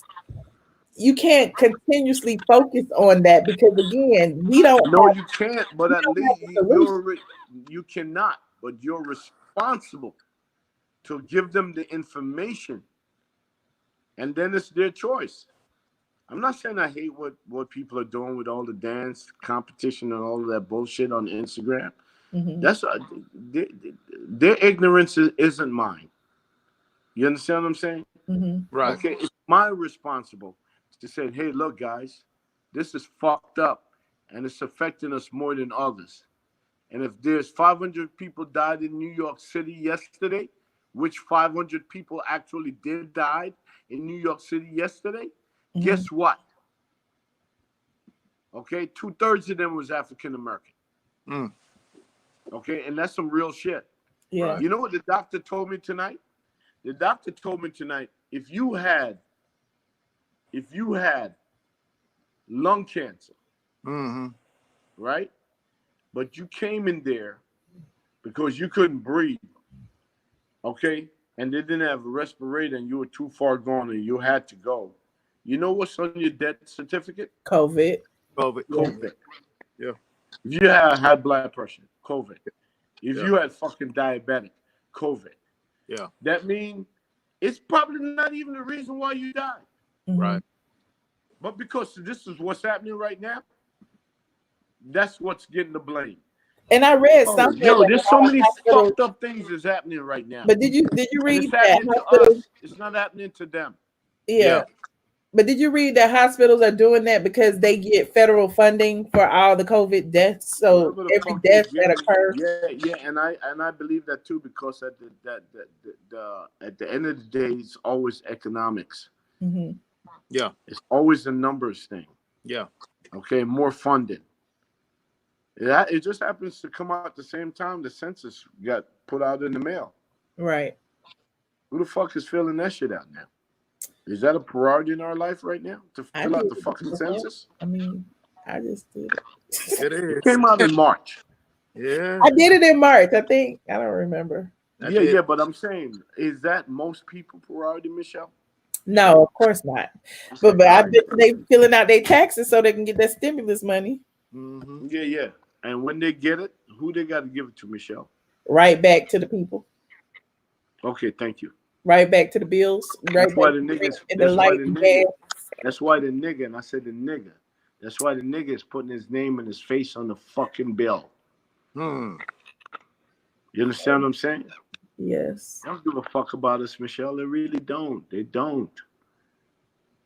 Okay? And I'm thinking all kind of trouble I'm going to get into for speaking my mind, but fuck that. What kind of trouble? Speaking my mind. You're not getting in no trouble. I mean, it is what it is. Let me tell you something. Michelle. Yes. It's only 60 million of us. They pay attention to everything that any of us is saying that they deem to be prolific and true. You're in a dangerous game. You don't even know it. Okay? Because if you stop for a second and said, Michelle, did Oprah got on TV and talk about the COVID-19? I haven't seen her. No. Did Barack did? Somebody said Barack spoke today. He did? I'm gonna have to Google that. You go look. Okay.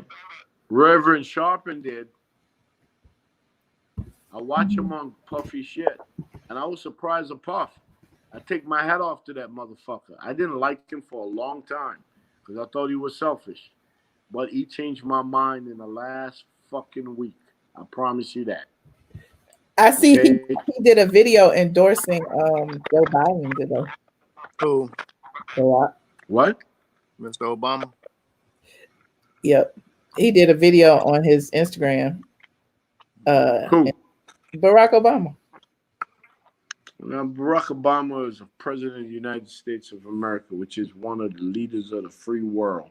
He needs to do more than a motherfucking Instagram. He needs to talk to us right now. Yeah. He's responsible to talk to us right now. Okay? I don't want to read a tweet. I need him to talk to us right now. Get on Revolt. Puffy said that's the reason why he created his fucking channel. Okay, that black people should have a voice. So get on Revolt and talk to us right now. Yeah. And tell us how this shit is changing. And tell us, because you're the Pied Piper, my dude. I voted for you, my dude. Okay? So tell us where the fuck we should go, because we're going to listen. And please lead us in the right direction. Well, I will. Obama says stay at home. It was an 11-minute video. We haven't watched it yet, but go ahead and watch it. It's on Instagram. I don't know what all he said in that 11-minute video, but he may have said something that you may have wanted to hear. I don't know. I guess. Okay, well, this shit started early March. We're in the second week of fucking April. I needed to hear that fucking 8 weeks ago. Because he knew. He was in charge. He knew. He knows when shits are coming. Okay. If you don't know, then he's clueless. He should have never been our fucking president. Okay. But because I know better, I know that he knew. Yeah. Okay. So talk to us for real. Okay. I never met the man. I voted for the man because I wanted my sons to feel like they too could be president, and that's why we voted for him. You understand what I'm saying? But be real about it. Okay. All y'all motherfuckers up there, be real about it. This is when we really need y'all. Because everything has changed. Nothing tomorrow is going to be the same. Nothing. Yep, we know that for a fact. Well, is there anything? I think you have covered everything. I got so much to think about tonight. You just made my hair hurt. I think we need to get off the air before it gets real fucked up over here. Because I'm at a point where I don't care what the fuck I say. You understand what I'm saying? So maybe we should tune out. Okay? This was definitely. Well, thank you, Peter. I definitely appreciate you tuning in tonight. Yes, thank you. I love you, baby. Love you more. Talk to you. ATL Most Wanted. Yes, Peter. Yes, sir. Okay. Peace, bro. Yes, sir. Bye, Peter. All right, bet. ATL's Most Wanted. You gonna take us out with the ATLien song? Or you about to pass out? I'm not passing out. I got a lot to think about. This was a great night. I think Peter covered a lot. These people are really looking for answers. Peter was I didn't plan for Peter to be on tonight. For those of you who don't know, I actually just sent him a link and I was like, if you bored. I do that to a lot of my friends, and so I never know who might pop on. So I appreciate Peter for tuning in. Thank you, Be the Light. Thank you all. If y'all haven't already, I have to say it, like this video, subscribe to my channel, because 70% of the people who watch my videos aren't even subscribed to my channel. How is that possible? Thank you guys for, donating to the channel, the super chats and the cash apps. I appreciate each and every one of you who were generous enough to support me, because you already know that this will probably not be monetized. So, Carl, what you got? What you got over there, Carl? DJ Cooly, what you got? It's one of our beasts. Oh, you got a little slow beat, honey. Okay. So this is our slow beat to leave. I thought you were gonna play Get Ready because you got to be ATLien. Hey, so thank you, Michelle. I needed this. Oh, thank you. Tell Peter to send me 20. That's all right. I got Peter. I done made so much money off Peter this week. He good. His credit good with me. Yeah, tell Peter we need him again. I need to be back on. I will be a little bit more vocal, but man, it was great, Michelle. I loved it. Yeah. We was on for 3 hours. Another 3 hours. You know, I know it's rare when we be on 3 hours. Me and Peter and Paulo did 3.5 hours. Almost 4. And Wiley was real knowledgeable. Yep, the Wiley Show. Shout out to Bridget. Bridget, Kip the trucker. I didn't hear Kip. You couldn't hear Kip? I couldn't hear him. You didn't want to say nothing? I did say it, but you know, hold on, I'm trying to find your. Actually, I was thinking, hold on, let me see. You know I'm still on live, right? We hanging up now, though. Hold on. I said, you know I'm still on live. I'm hanging up now, though. Oh. All right, I'll call you back. Yes, Puffy's mom, thank you very much. Y'all still up. Wash your hands. Wash your hands. Stay in the house. Watch YouTube videos. Don't venture out. If you go to the grocery store or any store, wear your mask or cover your face. All of that. Just be safe. Just be safe, okay? You said don't call Wendy. Y'all so petty. You are petty, Patty. Yes. You said it's crazy that y'all YouTubers want to pay y'all. What they say? When we are not getting paid. Linda Cole, you don't have to pay me anything, babe girl. You here? Did I force you to pay me something? This is for the people who like what they see and they want to pay me. They can. So don't hate the player, hate the game. I don't come to your job and tell people how to pay you, do I? Do I come to your job and tell your boss how to pay you? Wow. That's all I want to know. Anywho, I digress. I'm just saying, why people be all salty? I don't get it. DJ Cooly, what you got over there? I need your song. I got it on my phone. Go ahead and take us out then, baby. Oh, I thought you was gonna mix it and stuff. Okay, let me take y'all out with the ATLien song. I appreciate y'all. I really do. I appreciate all of my supporters, all the people who are channel members. Thank you so much. All the people who just liked the video and who just watched. I appreciate you as well. You do not have to pay a dime, honey, because your click and your view pays me quite well. But those of you who have it and those of you who give it, I certainly appreciate you because I do. Anyway, hold on. Let me get my phone together. Hold on. I wasn't prepared. And would you all follow me on social media? DJ Cooly C. That's D. Definitely. DJ ACOOLYC. At DJ Cooly C on all social media platforms. Yes. He does talk a lot. He's very smart. He's very talented. I love him to death. Peter, you already know Peter. Peter Thomas, RHOA. Get ready, because you about to be an ATLien. Oops, what happened?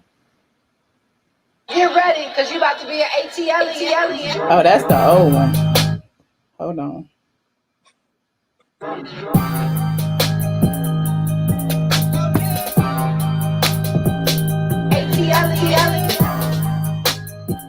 Put your aliens in the air or in the chat, actually.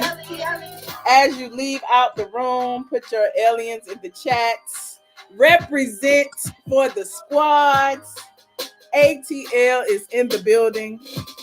If you're not in Atlanta, just help me rep it, okay? Just help me. Help me stay at home in Atlanta. I appreciate each and every one of y'all. Thank you. Shout out to the squad. Shout out to all the green in the building. Look at all my members who stayed up with us. Zakia, Michelle, Lucinda, Maria, Charlie, J Farm D. Woo, y'all stayed up. I cannot believe it. John, Miss Kiki. Okay, Brina. Okay, B Red. Okay, She Mormon. Okay, everybody is still here. But thank you. I will definitely be back tomorrow if you haven't already. Again, like, subscribe. Good night. Night. via ATLien.